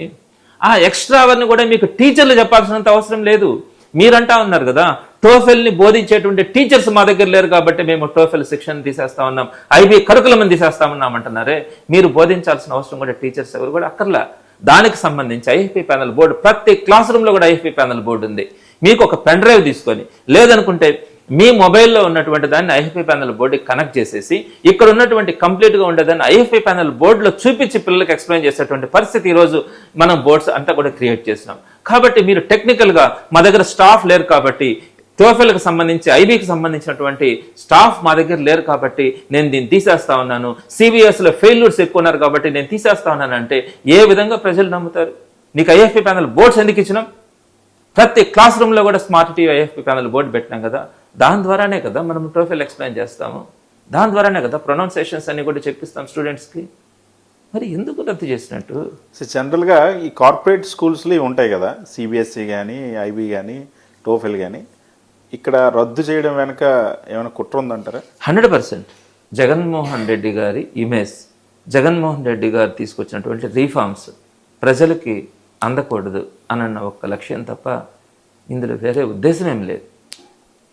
ఎప్పుడు కూడా నేను ఇందాక చెప్తున్నాను, ఇప్పుడు చెప్తున్నాను, మీరు ఒక్కటే చూపించండి గవర్నమెంట్ ఎడ్యుకేషన్ సిస్టంలో తీసుకొచ్చినటువంటి రీఫార్మ్స్ ఈ రోజుకైనా కూడా ఆ రీఫార్మ్స్ వల్ల ఒక మంచి జరిగిందని చెప్పి ఒక్క రీఫార్మ్ని మీరు చెప్పండి.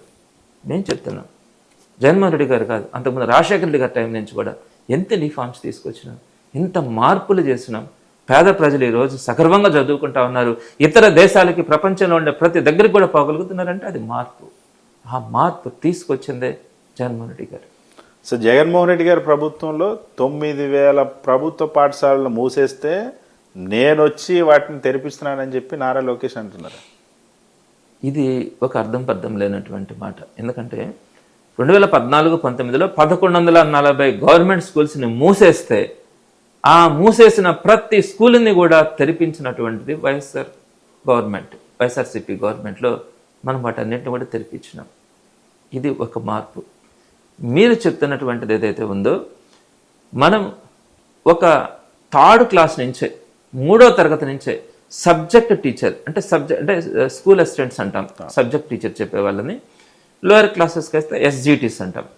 సబ్జెక్ట్ టీచర్స్తో చెప్పించాలన్న ఉద్దేశంతో ఒక హై స్కూల్కి 1 కిలోమీటర్ అతి దగ్గరగా ఉండేటువంటి ప్రైమరీ స్కూల్స్లో 3వ తరగతి నుంచి ఉండే పిల్లల్ని దగ్గరగా ఉండే హై స్కూల్స్లోకి తీసుకొని వచ్చి ఆ హై స్కూల్లో 3వ తరగతి నుంచే సబ్జెక్ట్ టీచర్తో చెప్పించేటువంటి ప్రక్రియ మార్పు జగన్మోహన్ రెడ్డి గారు తీసుకొని వచ్చినారు.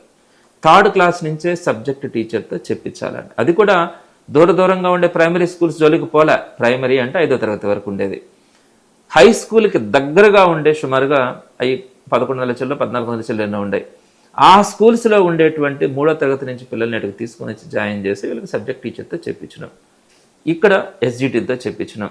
ఈ స్కూల్స్లో అంగన్వాడీ స్కూల్స్ పిల్లల్ని కూడా తీసుకొని వచ్చి జాయిన్ చేసి దాన్ని ఒక శాటిలైట్ స్కూల్గా మనం దాన్ని డెవలప్ చేసినాం. అంటే చిన్న పిల్లల్ని కూడా వీళ్ళందరినీ కలిపి ఒక యూనిట్గా తీసుకొని మనం దీన్ని డెవలప్ చేస్తా ఉన్నాం. సో వాళ్ళు చెప్పేది ఏంటంటే 3rd క్లాస్ నుంచి ఇక్కడికి మార్చినారు కదా, ఈ స్కూల్స్ని ఎత్తేస్తామని చెప్పి మాట్లాడతారు. ఇంతకంటే దారుణమైనటువంటిది ఇంకొకటి లేదు. సరే, మనం ఆ రోజు ఒక ఎడ్యుకేషన్ సిస్టమ్ని తీసుకొని వచ్చినాం. ఆ ఎడ్యుకేషన్ సిస్టమ్ కంటే ఈరోజు మీరు గమనించండి, స్కూల్ టీచర్స్ని అడిగి చూడండి, ఒక దారుణమైనటువంటి వ్యవస్థ ఈరోజు తయారు చేస్తున్నారు. అటు ఇటు కానటువంటి వ్యవస్థను ఈరోజు తయారు చేస్తున్నారు. కానీ స్కూల్ టీచర్లు ఇప్పుడు చాలా హ్యాపీగా ఉన్నారంట. చంద్రబాబు నాయుడు గారు ముఖ్యమంత్రి అయినప్పటి నుండి చాలా సంతోషంగా ఉన్నారంట. గతంలో జగన్మోహన్ రెడ్డి గారు ప్రభుత్వంలో వేధించారు, హింసించారు అని చెప్పేసి అంటున్నారు నారా లోకేష్. ఇక్కడ ఒకటి, ఫస్ట్ టీచర్కి వర్క్ అట్మాస్ఫియర్ ఉండాలి. ఇంతకుముందు ఒక మహిళా టీచర్, వాస్తవం చెప్తున్నాను, వాష్రూమ్కి వెళ్ళాలంటే పక్క ఇంట్లోకి, దగ్గరలో ఉన్నటువంటి ఇంట్లోకి అందుబాటులో లేకపోతే కనీసం మంచినీళ్ళు తాగడం కూడా ఉండేది కాదు మహిళలకు కానీ ఆడపిల్లలకు కానీ. ఈరోజు ఈ అద్భుతమైనటువంటి రీఫార్మ్స్ ద్వారా మనం ఒక మంచి వర్క్ అట్మాస్ఫియర్ ఇచ్చినాం. చక్కగా క్లాస్ రూమ్స్ కానీ ఇవన్నీ కూడా.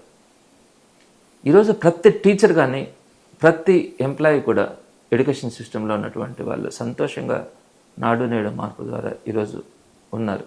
ఇది ఫస్ట్ పాయింట్. రెండో పాయింట్ ఏంటంటే, ప్రవీణ్ ప్రకాష్ గారు ఐఏఎస్ ఉన్నప్పుడు ఆయన కొంచెం శృతి పెంచి వెళ్ళారు. దాంట్లో నేనేమీ దాన్ని కప్పిపుచ్చుకోవాల్సిన అవసరం కూడా లేదు. ఆయన ఏంటంటే డైరెక్ట్గా ఒక ఐఏఎస్ ప్రిన్సిపల్ సెక్రటరీ హోదాలో ఉండి స్కూల్స్కి వెళ్ళడం. నేను మా నెల్లూరు జిల్లాకు వచ్చినప్పుడు అయితే నేను ప్రవీణ్ ప్రకాష్ గారితో నేను ఉండి ఎవరిని కూడా ఏమీ అనకుండా నేను చూసుకునేవాడిని. ఆయన ఒక కొంచెం ఆయన మాట్లాడేటప్పుడు ఇలా ఉండాలి కదా అలా ఉండాలి కదా అని గట్టిగా మాట్లాడింది కనపడుతుంది. ఈరోజు ప్రవీణ్ ప్రకాష్ లాంటి వాళ్ళు ఒక 15 మంది తయారై ఉన్నారు ఇక్కడ. మీరు ఒక టీచర్ని కదిలించండి, వాళ్ళ బాధలు చెప్తారు. ఈరోజు జగన్మోహన్ రెడ్డి గారు ఒక అద్భుతమైనటువంటి వ్యవస్థను తీసుకొని వచ్చినారు. ఒక మార్పులు, ఒక గవర్నమెంట్ స్కూల్ని ఒక ఇంటర్నేషనల్ స్కూల్గా మనము డిజైన్ చేయగలిగినాం. జగన్మోహన్ రెడ్డి గారిని ఒక్క మాట అనమనండి, ఈరోజు అనలేరు. ఒకవేళ ఏదైనా మహా అయితే ఆ ప్రవీణ్ ప్రకాష్ గారిని అనాలి. ఈ ప్రవీణ్ ప్రకాష్ గారు ఎన్ని స్కూల్స్కి విజిట్కి వెళ్ళారండి? సుమారుగా ఆయన టెన్యూర్ మొత్తంలో కూడా ఒక 10 స్కూల్స్కి ఉండేది 43,000 స్కూల్స్, ఒక 10 స్కూల్స్కో ఒక 12 స్కూల్స్కో పోయి ఉంటాడు.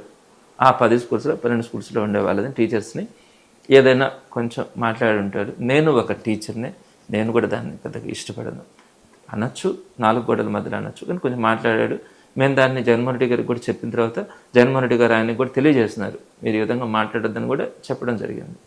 అలాంటిది ఏదన్నా 1-2 ఇన్సిడెంట్స్ తప్ప ఎక్కడైనా కూడా టీచర్ని ఇబ్బంది పెట్టినటువంటి సందర్భం, టీచర్ని బాధ పెట్టిన సందర్భం వైఎస్ఆర్సీపీ గవర్నమెంట్లో లేదు.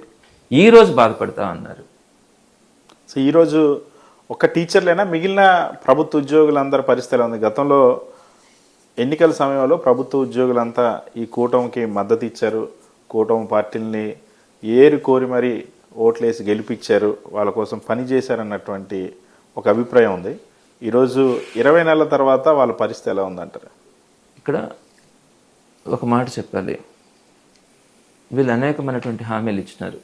ఒకటి, ఎంప్లాయీస్కి సంబంధించి అనేకమైనటువంటి హామీలు ఇవ్వడం జరిగింది. ప్రధానంగా పవన్ కళ్యాణ్ గారు మాట్లాడినటువంటి మాట, చంద్రబాబు నాయుడు గారు మాట్లాడితే చాలా మందికి నమ్మకం లేదు.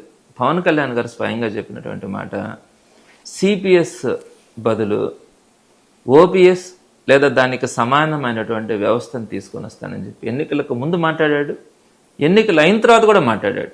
నా దగ్గర వీడియో కూడా ఉంది, ప్రజలందరికీ తెలుసు. ఇదొక మాట. రెండోది, మెరుగైన పిఆర్సీ ఇస్తాం అని చెప్పినటువంటి మాట. ఏ ఎంప్లాయీ కూడా ఎప్పుడు కూడా ఏం కోరుకుంటాడంటే నా కష్టానికి తగ్గ జీతం నాకు రావాలా అని కోరుకుంటాడు. ఎస్, మన టైంలో అనేక సంక్షేమ పథకాలు, అభివృద్ధి పథకాలు చేసే క్రమంలో ఒక 4-5 రోజులు జీతాలు ఇవ్వడం లేట్ అయి ఉంటుందేమో, కానీ చెప్పిన మాట ప్రకారం ఎలక్షన్స్లో గెలిచినటువంటి మొట్టమొదటి నెలలోనే 27% ఐఆర్ని ఇచ్చినటువంటిది. మొట్టమొదటి క్యాబినెట్లోనే 27% ఐఆర్ని ఇచ్చినటువంటిది. జీవోకు పరిమితం చేయకుండా మొట్టమొదటి నెల నుంచే ఐఆర్ని ఇంప్లిమెంట్ చేసినటువంటి ఘనత. కానీ 2 years కోవిడ్ ఉన్నా కూడా 67,000 కోట్ల రూపాయలు ఆర్థికంగా రాష్ట్రానికి నష్టం వచ్చినా కూడా ఎక్కడ ఉద్యోగులకి ఇంటి దగ్గర ఉన్నా కూడా జీతాలు ఇచ్చినటువంటిది వైఎస్ఆర్సీపీ గవర్నమెంట్. అదేవిధంగా ఇన్ని కష్టాలు వచ్చినా కూడా ఒక పిఆర్సీ ఇష్యూలో 23% వచ్చింది అన్నది కొంచెం అసంతృప్తి వాళ్ళకు ఉండింది. బట్ 23% ఆ రోజు పిఆర్సీ ఇచ్చినాం. అదేవిధంగా 11 డిఏలు ఇచ్చినామండి. ఎంటైర్ 5 years టెన్యూర్లో 2 years కోవిడ్ ఉన్నా కూడా మామూలుగా 6 నెలలకు ఒక డిఏ ఇవ్వాలి. అలాంటిది ఇప్పుడు 2 సంవత్సరాలు అయింది. ఈ 2 yearsలో ఒకే ఒక్క డిఏని ఇచ్చి పండగ చేసుకోండి అన్నాడు చంద్రబాబు నాయుడు గారు. అదే 5 సంవత్సరాల టైంలో 11 డిఏలు ఇచ్చినారండి. అదేవిధంగా ఐఆర్ విషయంలో కానీ, పిఆర్సీ ఇష్యూలో కానీ ఇలాంటివి అన్నీ చేసుకుంటూ కోవిడ్ని ఎదుర్కొన్నాం. ప్రపంచమే గడగడలాడిపోయినటువంటి కోవిడ్ని ఎదుర్కొన్నాం. ఆ తర్వాత అన్ని పథకాలు, సంక్షేమ పథకాలు కానీ, అభివృద్ధి పథకాలు కానీ అన్నీ చేస్తూ కూడా అన్ని ఇన్ టైంలో చేస్తున్నాం. ఈరోజు మీరు సిపిఎస్ని బదులు ఓపీఎస్ తీసుకొని వస్తున్నారు. దాని గురించి మాట లేదు. 2023 సెప్టెంబర్ కల్లా పిఆర్సీ గడువు తీరిపోయింది. పిఆర్సీ గడువు తీరిపోగానే పిఆర్సీ కమిషన్ వేసినారు జగన్మోహన్ రెడ్డి గారు. ఎప్పుడు ఏ గవర్నమెంట్ కూడా పిఆర్సీ కమిషన్ అని ఇమీడియట్ డేలో వేసినటువంటి పరిస్థితి లేదు. పిఆర్సీ కమిషన్ వేసినాం. మీరు రాగానే ఈరోజు పిఆర్సీ కమిషన్ రద్దు చేసినారు, ఏదైతే బలవంతంగా రాజీనామా చేయించినారు.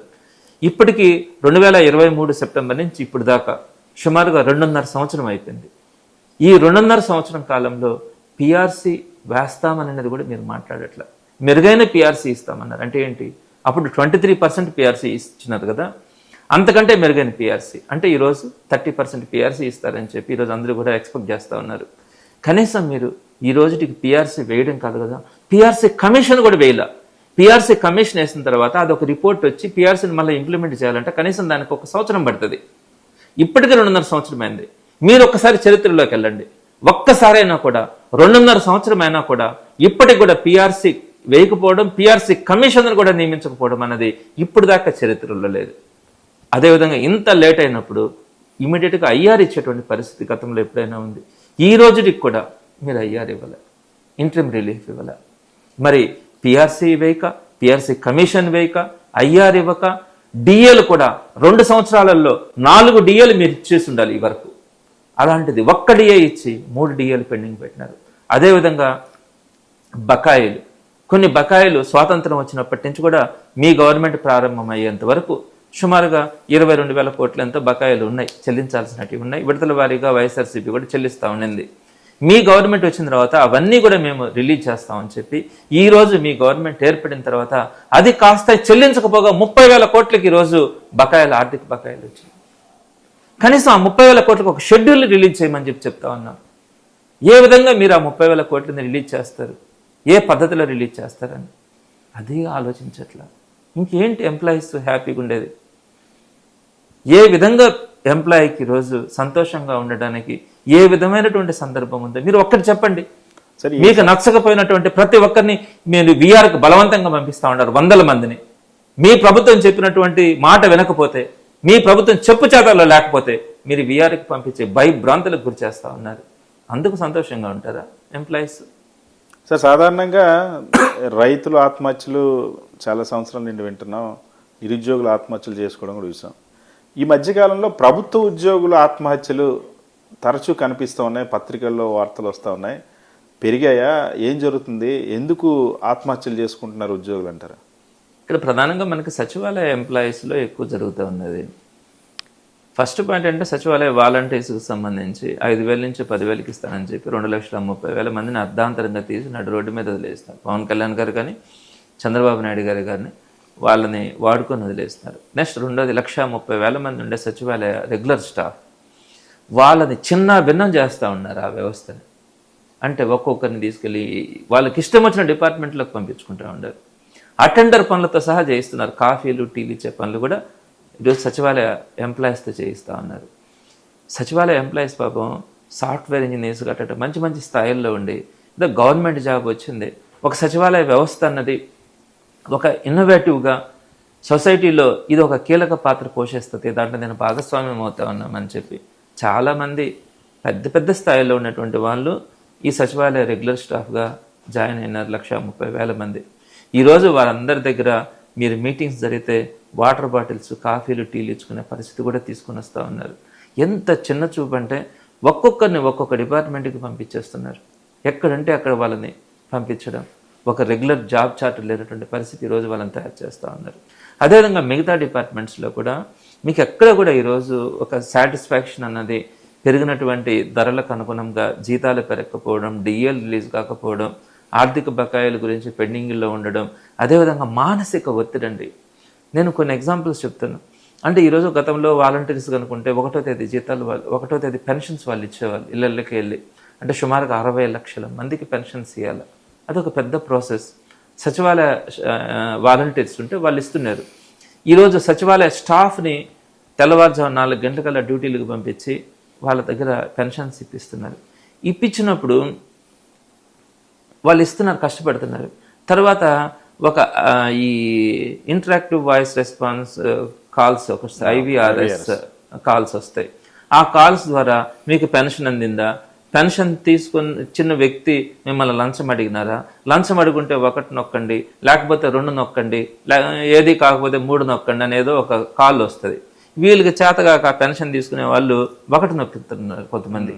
అట నొక్కినప్పుడు ఇన్స్పెక్షన్ వచ్చి అతన్ని పిలిపించి నువ్వు లంచం అడిగినావంట అంటే అతను దోషలాగా నిలబెడుతున్నారు. సార్ నేను తీసుకోలేదు సార్ అని చెప్తే ఆ కాల్ ఎక్కడి నుంచి వచ్చింది ఇవన్నీ ఎంక్వైరీ చేసి వాళ్ళు అడిగితే నాకేం తెలుసాయా, అదేదో నొక్కమన్నారు నేనేదో నొక్కినాను అని చెప్పిన పరిస్థితులు కనపడుతున్నాయి. ఇలా వాళ్ళని పని చేసేదే కాకుండా వాళ్ళని ఒక దోషులుగా నిలబెట్టి కూడా ఈరోజు మాట్లాడుతున్నటువంటి తీరు ఎక్కడ కూడా వర్క్ సాటిస్ఫాక్షన్ అనేది ఎవరిలో కూడా లేదు. ఈరోజు ఎంప్లాయీస్ అందరూ కూడా అటువంటి పరిస్థితుల్లోనే కొనసాగుతూ ఉన్నారు. సరే, ఈ మధ్య ఫీజు రియంబర్స్మెంట్ గురించి చాలా గట్టిగా పోరాటం చేస్తూ ఉన్నారు. చంద్రబాబు నాయుడు గారి ప్రభుత్వం వచ్చిన తర్వాత ఫీజు రియంబర్స్మెంట్ అందలేదని ఏ విద్యార్థులకి ఇబ్బందులు రాలేదు, మేము ఏ కళాశాలకు కూడా ఇబ్బంది పెట్టలేదు, అందరూ సంతృప్తిగానే ఉన్నారని చెప్పి అంటున్నారు నారా లోకేష్. అసలు ఈ ఫీజు రియంబర్స్మెంట్ సిస్టమ్ అని తీసుకొచ్చింది రాజశేఖర రెడ్డి గారు. దాన్ని కాస్త ఫుల్ ఫీజు రియంబర్స్మెంట్ చేసినటువంటి ఘనత జగన్మోహన్ రెడ్డి గారిది. అంటే అంతకుముందు ఫీజు రియంబర్స్మెంట్ ఏంటంటే ఏదైనా ఒక ఇంజనీరింగ్ కాలేజీలో వాళ్ళు ఒక 80,000 ఫీజు ఉంటే ఒక 35,000 గవర్నమెంట్ ఇస్తుంది, మిగతాది వాళ్ళు కట్టుకోవాలి. 40,000 ఎంత ఇచ్చేవాళ్ళు, మిగతాది పిల్లోడు కట్టుకునేవాడు. జగన్మోహన్ రెడ్డి గారు ఏం చేస్తున్నారంటే ఫుల్ ఫీజు రియంబర్స్మెంట్ కొంచెం మేనేజ్ చేస్తున్నారు. అంటే ఫీజు స్ట్రక్చర్ కొంచెం తగ్గించారు, మనం ఇచ్చేదాన్ని కూడా పెంచినారు. మేనేజ్ చేసి పిల్లోడి మీద భారం పడకుండా కంప్లీట్గా గవర్నమెంట్ పే చేసే సిస్టమ్ అని తీసుకొచ్చినారు. మీరు టీడీపీ గవర్నమెంట్లో అంటే 2014-19లో పెట్టినటువంటి 1 year కంప్లీట్ పెండింగ్స్ అన్నింటినీ కూడా సుమారుగా 1,800 కోట్లు అనుకుంటాను, అరౌండ్ దానికి కొంచెం అటు ఇటుగా 1,800 కోట్లని సింగిల్ డేలో జగన్మోహన్ రెడ్డి గారు క్లియర్ చేస్తున్నారు. చేసి అప్పటికే ఒక 1 year గడిచిపోయింది 2020. ఆ 1 year కూడా సుమారుగా అది కూడా ఒక 1,200 కోట్లు ఎంత ఉంటే దాన్ని కూడా అదే రోజు రిలీజ్ చేసి, అంటే సుమారుగా 3,000 కోట్ల దాకా ఒకే రోజు రిలీజ్ చేసి, ఇంకా అక్కడి నుంచి ప్రతి 3 నెలలకు ఒకసారి, సంవత్సరానికి 4 క్వార్టర్లు, ఎవ్రీ 3 months ఒకసారి పేరెంట్ అకౌంట్లో 700 కోట్ల నుంచి 720 కోట్ల దాకా ప్రతి క్వార్టర్కి కూడా మనము మనీ ట్రాన్స్ఫర్ చేసినటువంటి పరిస్థితి. షెడ్యూల్ ప్రకారం మనం ఫీజు రియంబర్స్మెంట్ చేసినాం. ఏదైతే 2024 ఎలక్షన్స్ నోటిఫికేషన్ వచ్చిందో మార్చిలో, అప్పుడు కూడా 700 కోట్ల రూపాయలు దానికోసం మనం రిజర్వ్ చేసుకున్నాం. 700 కోట్ల రూపాయలని ఫీజు రియంబర్స్మెంట్ కింద చెల్లించాలని చెప్పి మీరు ఎలక్షన్ కమిషన్కి ఒక లెటర్ ఇచ్చి, ఇప్పుడు కనుక 700 కోట్లు కనుక ఇస్తే పిల్లల దగ్గర కొంతమంది వాళ్ళు వైఎస్ఆర్సీపీకి అనుకూలంగా ప్రభావితం అవుతారు, దాన్ని ఆపించమని చెప్పి మీరు ఆపించినారు. ఆ 700 కోట్లు ఆ రోజు ఆగింది. ఆ 700 కోట్లతో సహా ఆ తర్వాత ఒక్క క్వార్టర్ను కూడా మీరు ఈ రోజుకి కూడా రిలీజ్ చేయలే. సుమారుగా ఈ రోజుకి మీరు వచ్చి 2 సంవత్సరాలు పూర్తవుతుంది. 2 సంవత్సరాలలో సంవత్సరానికి 4 క్వార్టర్స్ లెక్కన 2 ఇయర్స్లో 8 క్వార్టర్స్ మీరు రిలీజ్ చేయాల్సినటువంటి పరిస్థితి. ఈ 8 క్వార్టర్స్లో సెంట్రల్ గవర్నమెంట్ ఎస్సీ స్టూడెంట్స్కి ఇచ్చేటువంటి ఫీజు రియంబర్స్మెంట్ మినహా మీరు ఇచ్చినటువంటిది సుమారుగా 1.5 క్వార్టర్ ఇచ్చినారు. అంటే 1000 కోట్లకి ఇంచుమించుగా మీరు ఇచ్చినారు. అంటే ఒక క్వార్టర్కి 700 కోట్లు అయితే మీరు 1000 కోట్లు ఇచ్చినారు. అంటే ఇంకా సుమారుగా 7 క్వార్టర్స్ డబ్బుల్ని ఈరోజు పెండింగ్లో పెట్టినారు.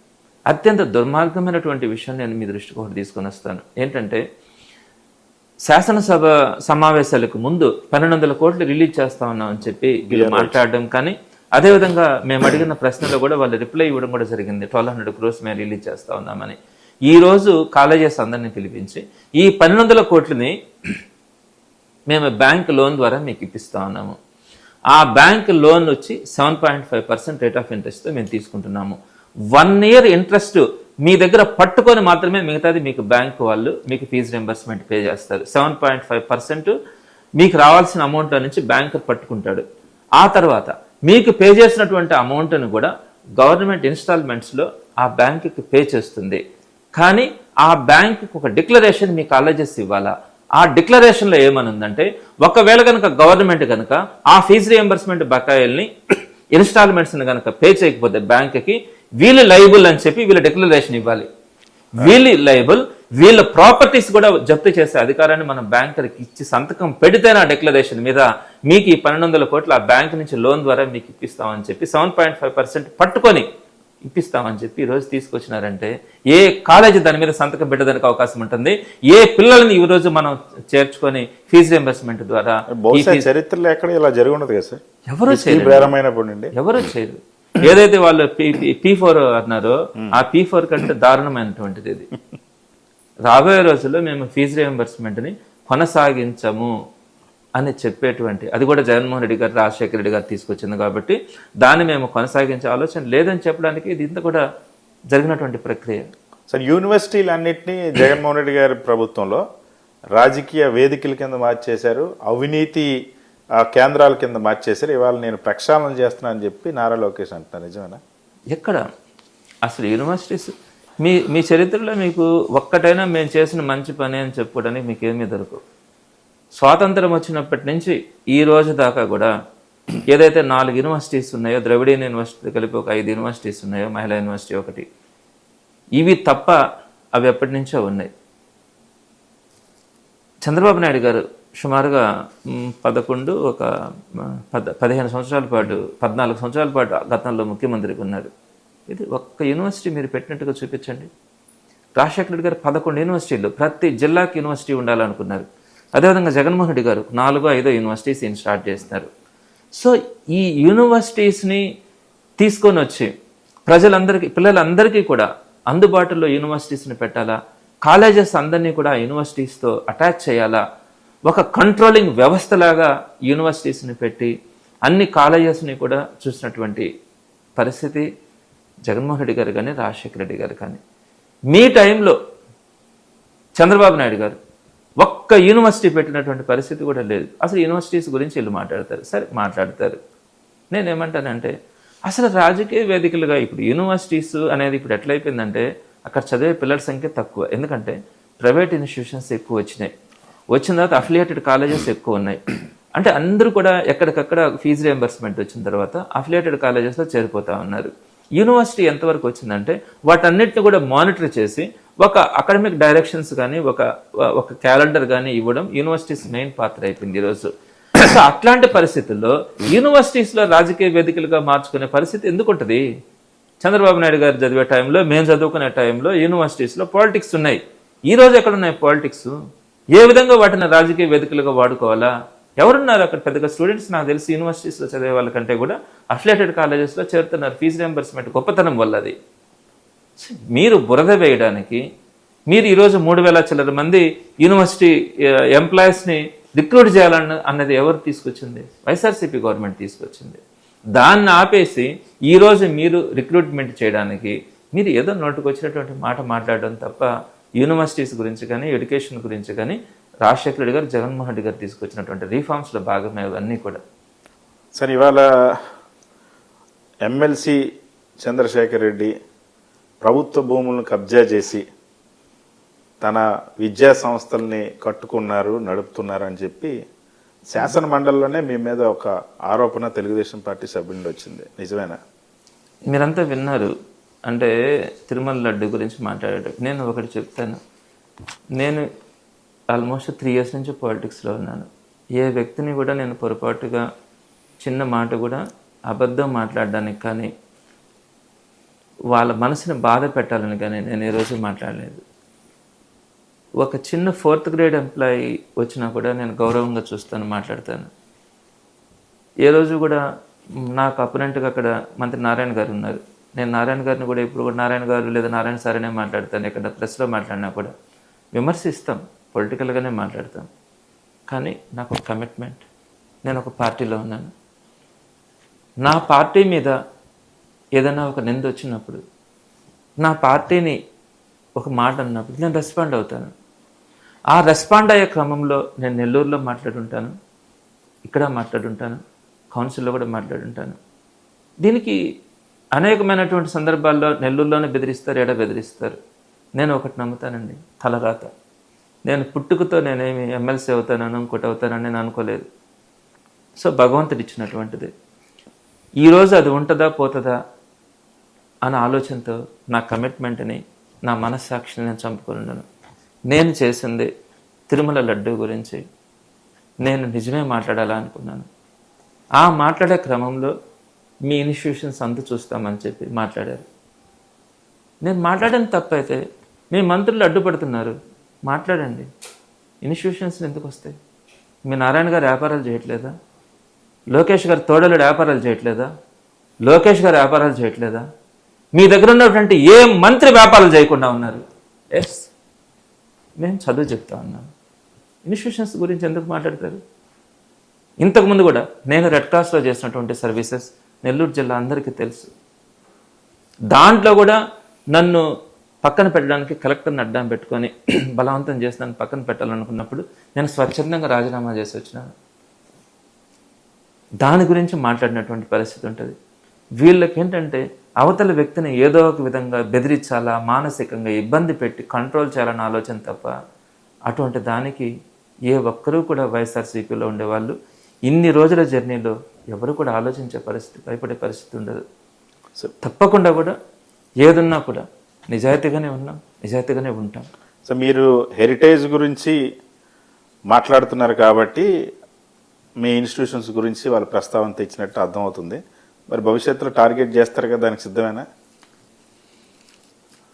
ఎప్పుడైనా గతంలో కానీ ఈరోజు కానీ రేపు కానీ నేను మాట్లాడినటువంటి మాటల్లో తప్పు కానీ ఏది ఉండదు. ఇలానే ఇంతకుముందు మాట్లాడాను, భవిష్యత్తులో మాట్లాడతాను, ఎప్పటికీ మాట్లాడుతూనే ఉంటాను. వాళ్ళ ఇష్టం వచ్చింది వాళ్ళు చేసుకోవచ్చు. వాళ్ళకి గవర్నమెంట్ చేతిలో ఉంది, అధికారం మా చేతిలో ఉంది, మేమేమైనా చేయగలమనే అహంకారం మీలో ఉంటే చేయండి. రేపనే రోజు ఒకటి ఉంటుంది, అది కూడా మీరు గుర్తుపెట్టుకోవాలా. ఈరోజు మీరు ఒక మనిషిని ఇబ్బంది పెట్టాలనుకునే స్వభావం మీదే కనుకైతే రేపటి రోజు కూడా మీరు దాన్ని ఫేస్ చేయాల్సి వస్తుందని కూడా చెప్తా ఉన్నాను. సరే, ఇవాళ ప్రస్తుతం ఆంధ్రప్రదేశ్ రాష్ట్రంలో ఎమ్మెల్సీలకి చాలా రేటు పలుకుతుంది. అధికార పక్షం వాళ్ళు చాలా డబ్బులు ఇచ్చి తమ వైపు ప్రలోభ పెట్టుకునేటువంటి ప్రయత్నం చేస్తున్నారు. మీకేం ఆఫర్లు రాలేదా? మీరు ఎప్పుడు జగన్మోహన్ రెడ్డి గారిని వదిలి వెళ్ళాలని అనుకోలేదా? ఇక్కడ కొంతమంది వ్యక్తుల మీద కొంత క్యారెక్టర్ ఎస్టాబ్లిష్ అవుతుంది. నా బ్రాటప్ కానీ, నేను గత 30 సంవత్సరాల నుంచి ఇన్స్టిట్యూషన్స్ కానీ, నేను చేసినటువంటి సర్వీసెస్ కానీ, రెడ్ క్రాస్ కానీ, ఇట్లాంటి చారిటీస్లో కానీ, ఇవన్నీ చూసిన తర్వాత ఆ వ్యక్తి డబ్బులకో ఇంకొక దానికో లొంగతారు అని ఏ ఒక్కరు అనుకోరు. అట్లాంటి వాళ్ళ జోలికి రావడానికి కూడా ఎవరు సిద్ధపడతారని కూడా నేను అనుకోను. కొన్ని క్యారెక్టర్స్ని కొన్నింటికి అడగడానికి కూడా అవకాశం ఉండదు. నేను నిజాయితీగా చెప్తాను. నాకున్నటువంటి, నేను పెరిగినటువంటి వాతావరణం కానీ, నేను నడిచినటువంటి దారిలో కానీ, నేను ఏ రోజు కూడా డబ్బులు పరమావధిగా ఇలాంటి తప్పు పనులు చేయాలన్న ఆలోచనతో ఏ రోజు కూడా నేను పెరగల, ఆ క్రమంలో లేను. కాబట్టి అటువంటి వాటికి ఎలాంటి పరిస్థితుల్లో కూడా నెల్లూరులో ఉన్నటువంటి ఏ వ్యక్తి కూడా ఈ పరిస్థితుల్లో ఇతను ఆలోచిస్తాడన్న అవకాశం కూడా లేదు. కాబట్టి నన్ను ఆ విషయంలో టచ్ కూడా చేసే అవకాశం కూడా ఉండదు. సరే, ఇవాళ వైఎస్ఆర్ కాంగ్రెస్ పార్టీ 11 సీట్లకి పడిపోయింది. నెల్లూరు జిల్లాలో మొత్తం క్లీన్ స్వీప్ అయిపోయింది మొన్న ఎన్నికల్లో.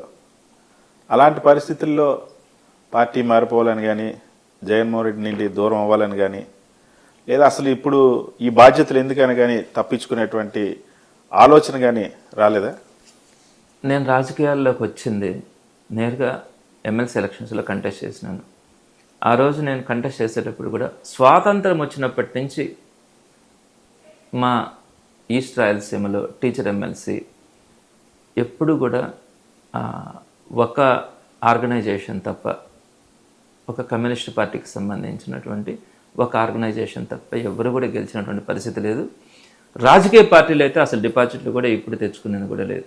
నేను కంటెస్ట్ చేసేటప్పుడు కూడా ఇదే అభిప్రాయాన్ని చాలామంది చెప్పినారు. సో నేను మంచి జరుగుతుంది, నా వల్ల 10 మందికి మంచి జరిగే అవకాశం ఉంది కాబట్టి నన్ను కంటెస్ట్ చేయమంటున్నారు అన్న ఆలోచనతో, ఆ భగవంతుని మీద నమ్మకంతో నేను కంటెస్ట్ చేశాను, గెలిచాను. 2 ఇయర్స్లోనే జగన్మోహన్ రెడ్డి గారు నాకు అనేకమైనటువంటి బాధ్యతలు ఇచ్చినారు. నేను ఎమ్మెల్సీ అయిన తర్వాత వెంకటగిరి అబ్జర్వర్గా నన్ను పెట్టడం జరిగింది. ఆ తర్వాత ఖలీల్ అహ్మద్ని ఎమ్మెల్యేగా పెట్టిన తర్వాత ఎలక్షన్స్ చేయమని చెప్పి నెల్లూరు అబ్జర్వర్గా మార్చినారు.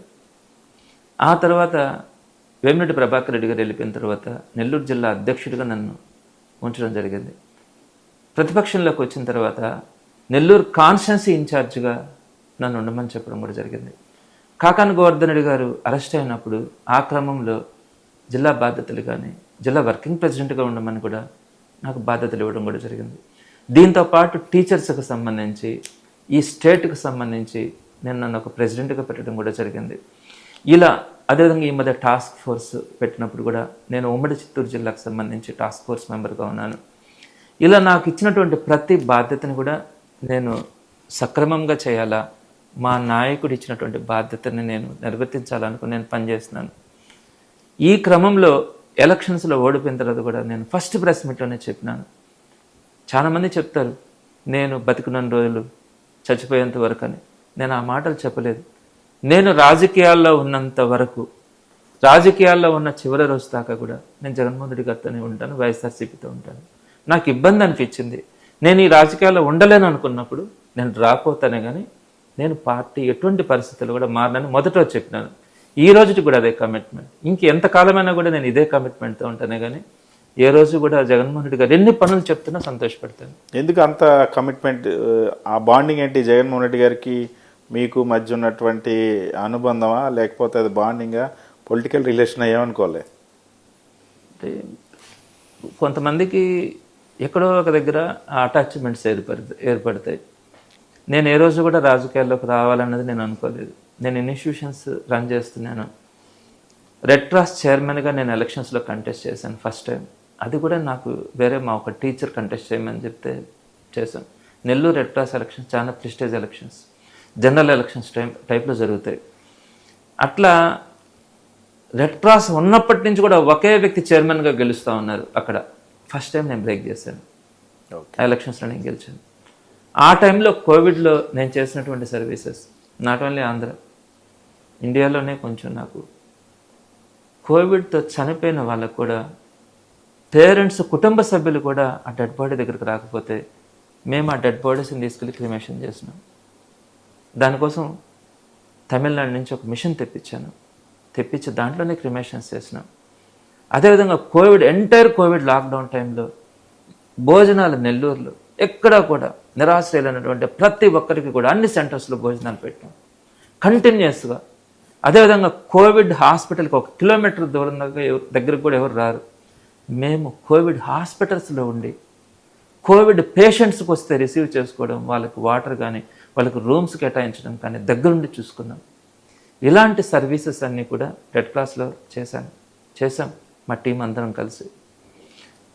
దానివల్ల అనుకోవచ్చు, ఏదైనా కావచ్చు, నేను రాజకీయాల్లోకి రావాల్సిన పరిస్థితి కూడా వచ్చింది. ఇష్టం ఉండి కాదు, చెప్పారు, ముందుకు వచ్చాను.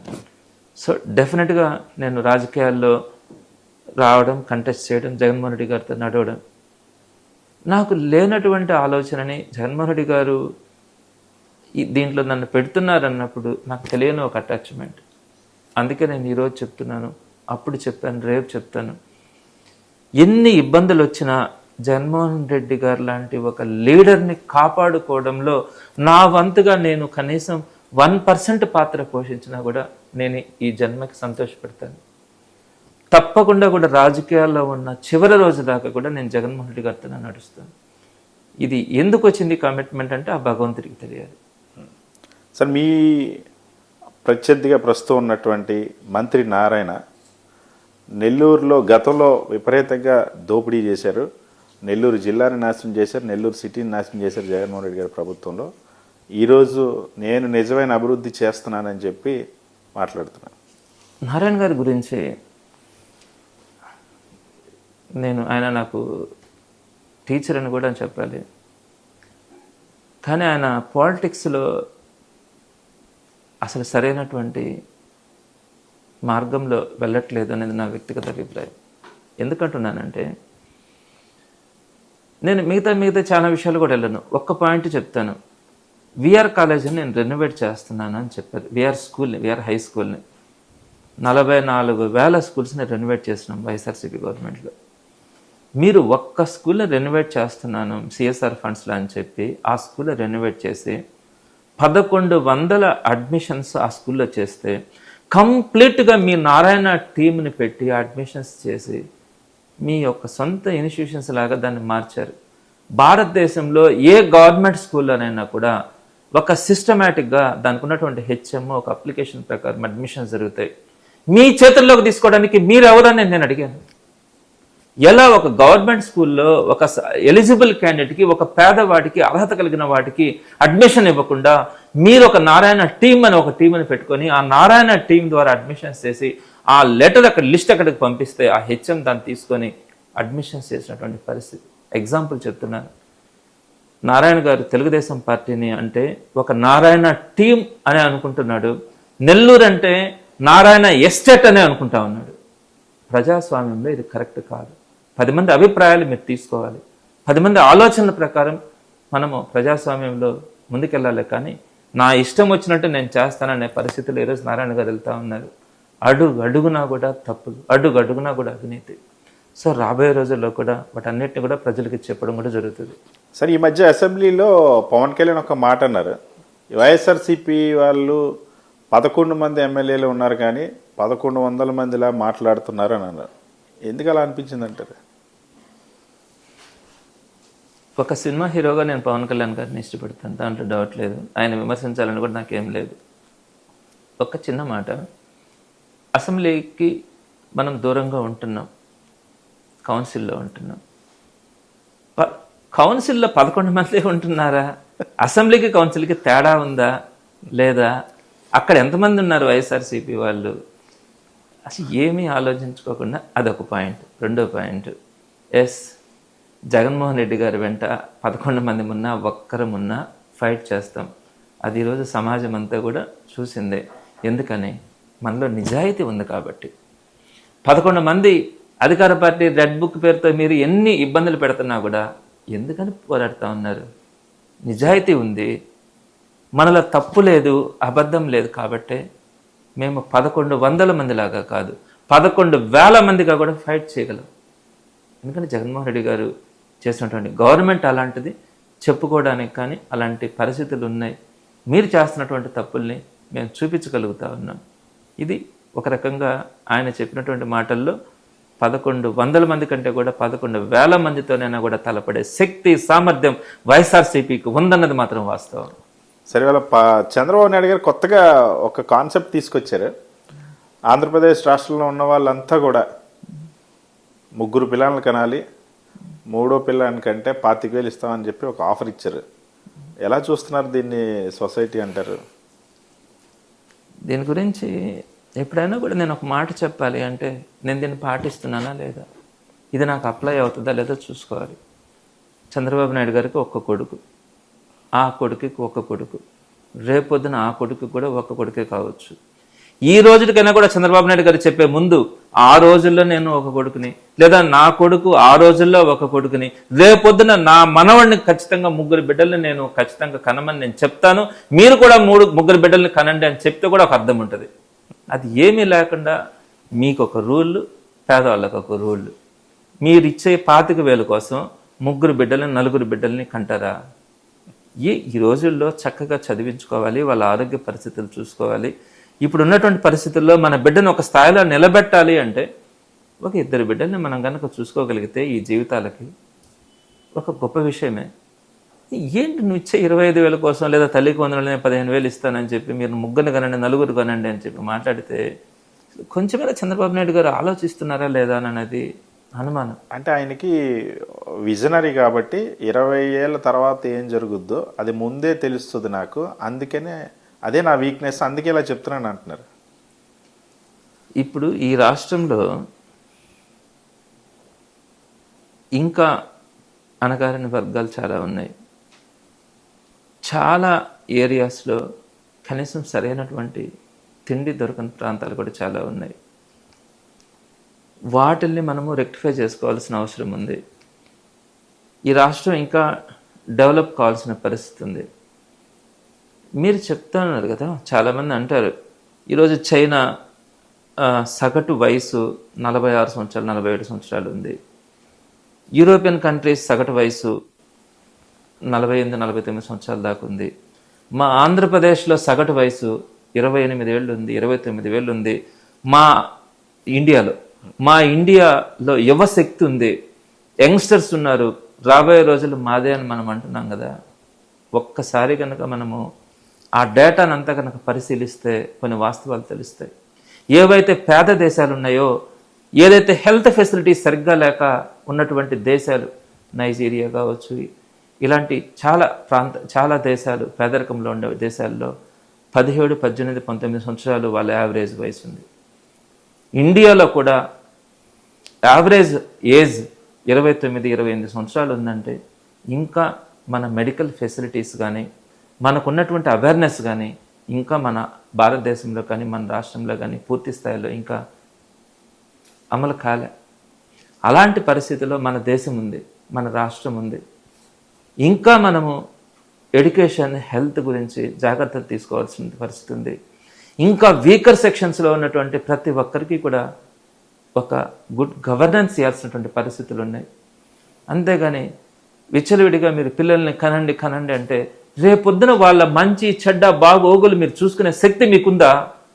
మీరు ఇచ్చే కేవలం 25,000 రూపాయలతో ఆ బిడ్డని వారు ఏ విధంగా మంచి స్థాయిలో తీర్చిదిద్దే అవకాశం ఉంటుంది? ఎందుకు మనం చెప్తున్నాం? పదే దాన్ని ఆ మాట ఎందుకు చెప్పాలి? మీరు తీసేశారు. 2 పిల్లలు కంటే ఎక్కువ ఉంటే స్థానిక సంస్థల కంటెస్ట్ చేయకూడదు అని అనేది గతంలో ఉండింది, తీసేశారు. ఓకే, దీన్ని నేను ఒక పెద్ద విజనరీని అని చెప్పి మాట్లాడేది మాత్రం ఈరోజు ప్రజలు దాన్ని జోకర్గా చూస్తూ ఉన్నారు. మీరు అవలంబించండి, మీ కుటుంబంలో చేసి చూపించండి ఫస్ట్. అది ఉండదు. సార్, వచ్చే ఎన్నికల్లో మీ పాత్ర ఎలా ఉండబోతుంది? వచ్చే ఎన్నికల వరకు జర్నీ చాలా టఫ్గా ఉండబోతుంది. మీ ఫ్యూచర్ ఏంటి? ఫ్యూచర్ గోల్స్ ఏంటి? నా aim and goal, first target Jaganmohan Reddy గారు లాంటి లీడర్ ఈ రాష్ట్రానికి ముఖ్యమంత్రి కావాలి. దానికోసం నా జర్నీ, నా పొలిటికల్ జర్నీ ఎంతవరకైనా నేను పనిచేయడానికి నేను సిద్ధం. అదేవిధంగా ఒక ఆర్థికంగా బలమైనటువంటి వ్యక్తి నారాయణ గారు నాకు అపోజిషన్లో ఉన్నప్పటికీ కూడా వైఎస్ఆర్సీపీకి నెల్లూరు నగరంనే కాదు, నెల్లూరు జిల్లాలోనే వైఎస్ఆర్సీపీ పటిష్టం కావడానికి ఆల్రెడీ మా కాకాని గోవర్ధన్ రెడ్డి గారు జిల్లా అధ్యక్షుడిగా ఉన్నారు. ఆయనతో కలిసి నేను చాలా సంతోషంగా నేను నెల్లూరు పాలిటిక్స్లో చేతనైనంత వరకు వర్క్ చేస్తూ ఉంటాను. తప్పకుండా కూడా నియోజకవర్గాన్ని వైఎస్ఆర్సీపీకి అడ్డాగా తయారు చేయడంతో పాటు అవసరమైనప్పుడు గోవర్ధన్ రెడ్డి గారితో కలిసి జిల్లాలో కూడా ఎక్కడ ఏ కార్యక్రమం ఉన్నా కూడా పాల్గొనడానికి కానీ, మరొకసారి జగన్మోహన్ రెడ్డి గారిని ముఖ్యమంత్రిగా చేసుకునే క్రమంలో డే అండ్ నైట్ అయినా కూడా కష్టపడడానికి సిద్ధంగా అయితే ఉంటాను. Thank you so much sir. Okay.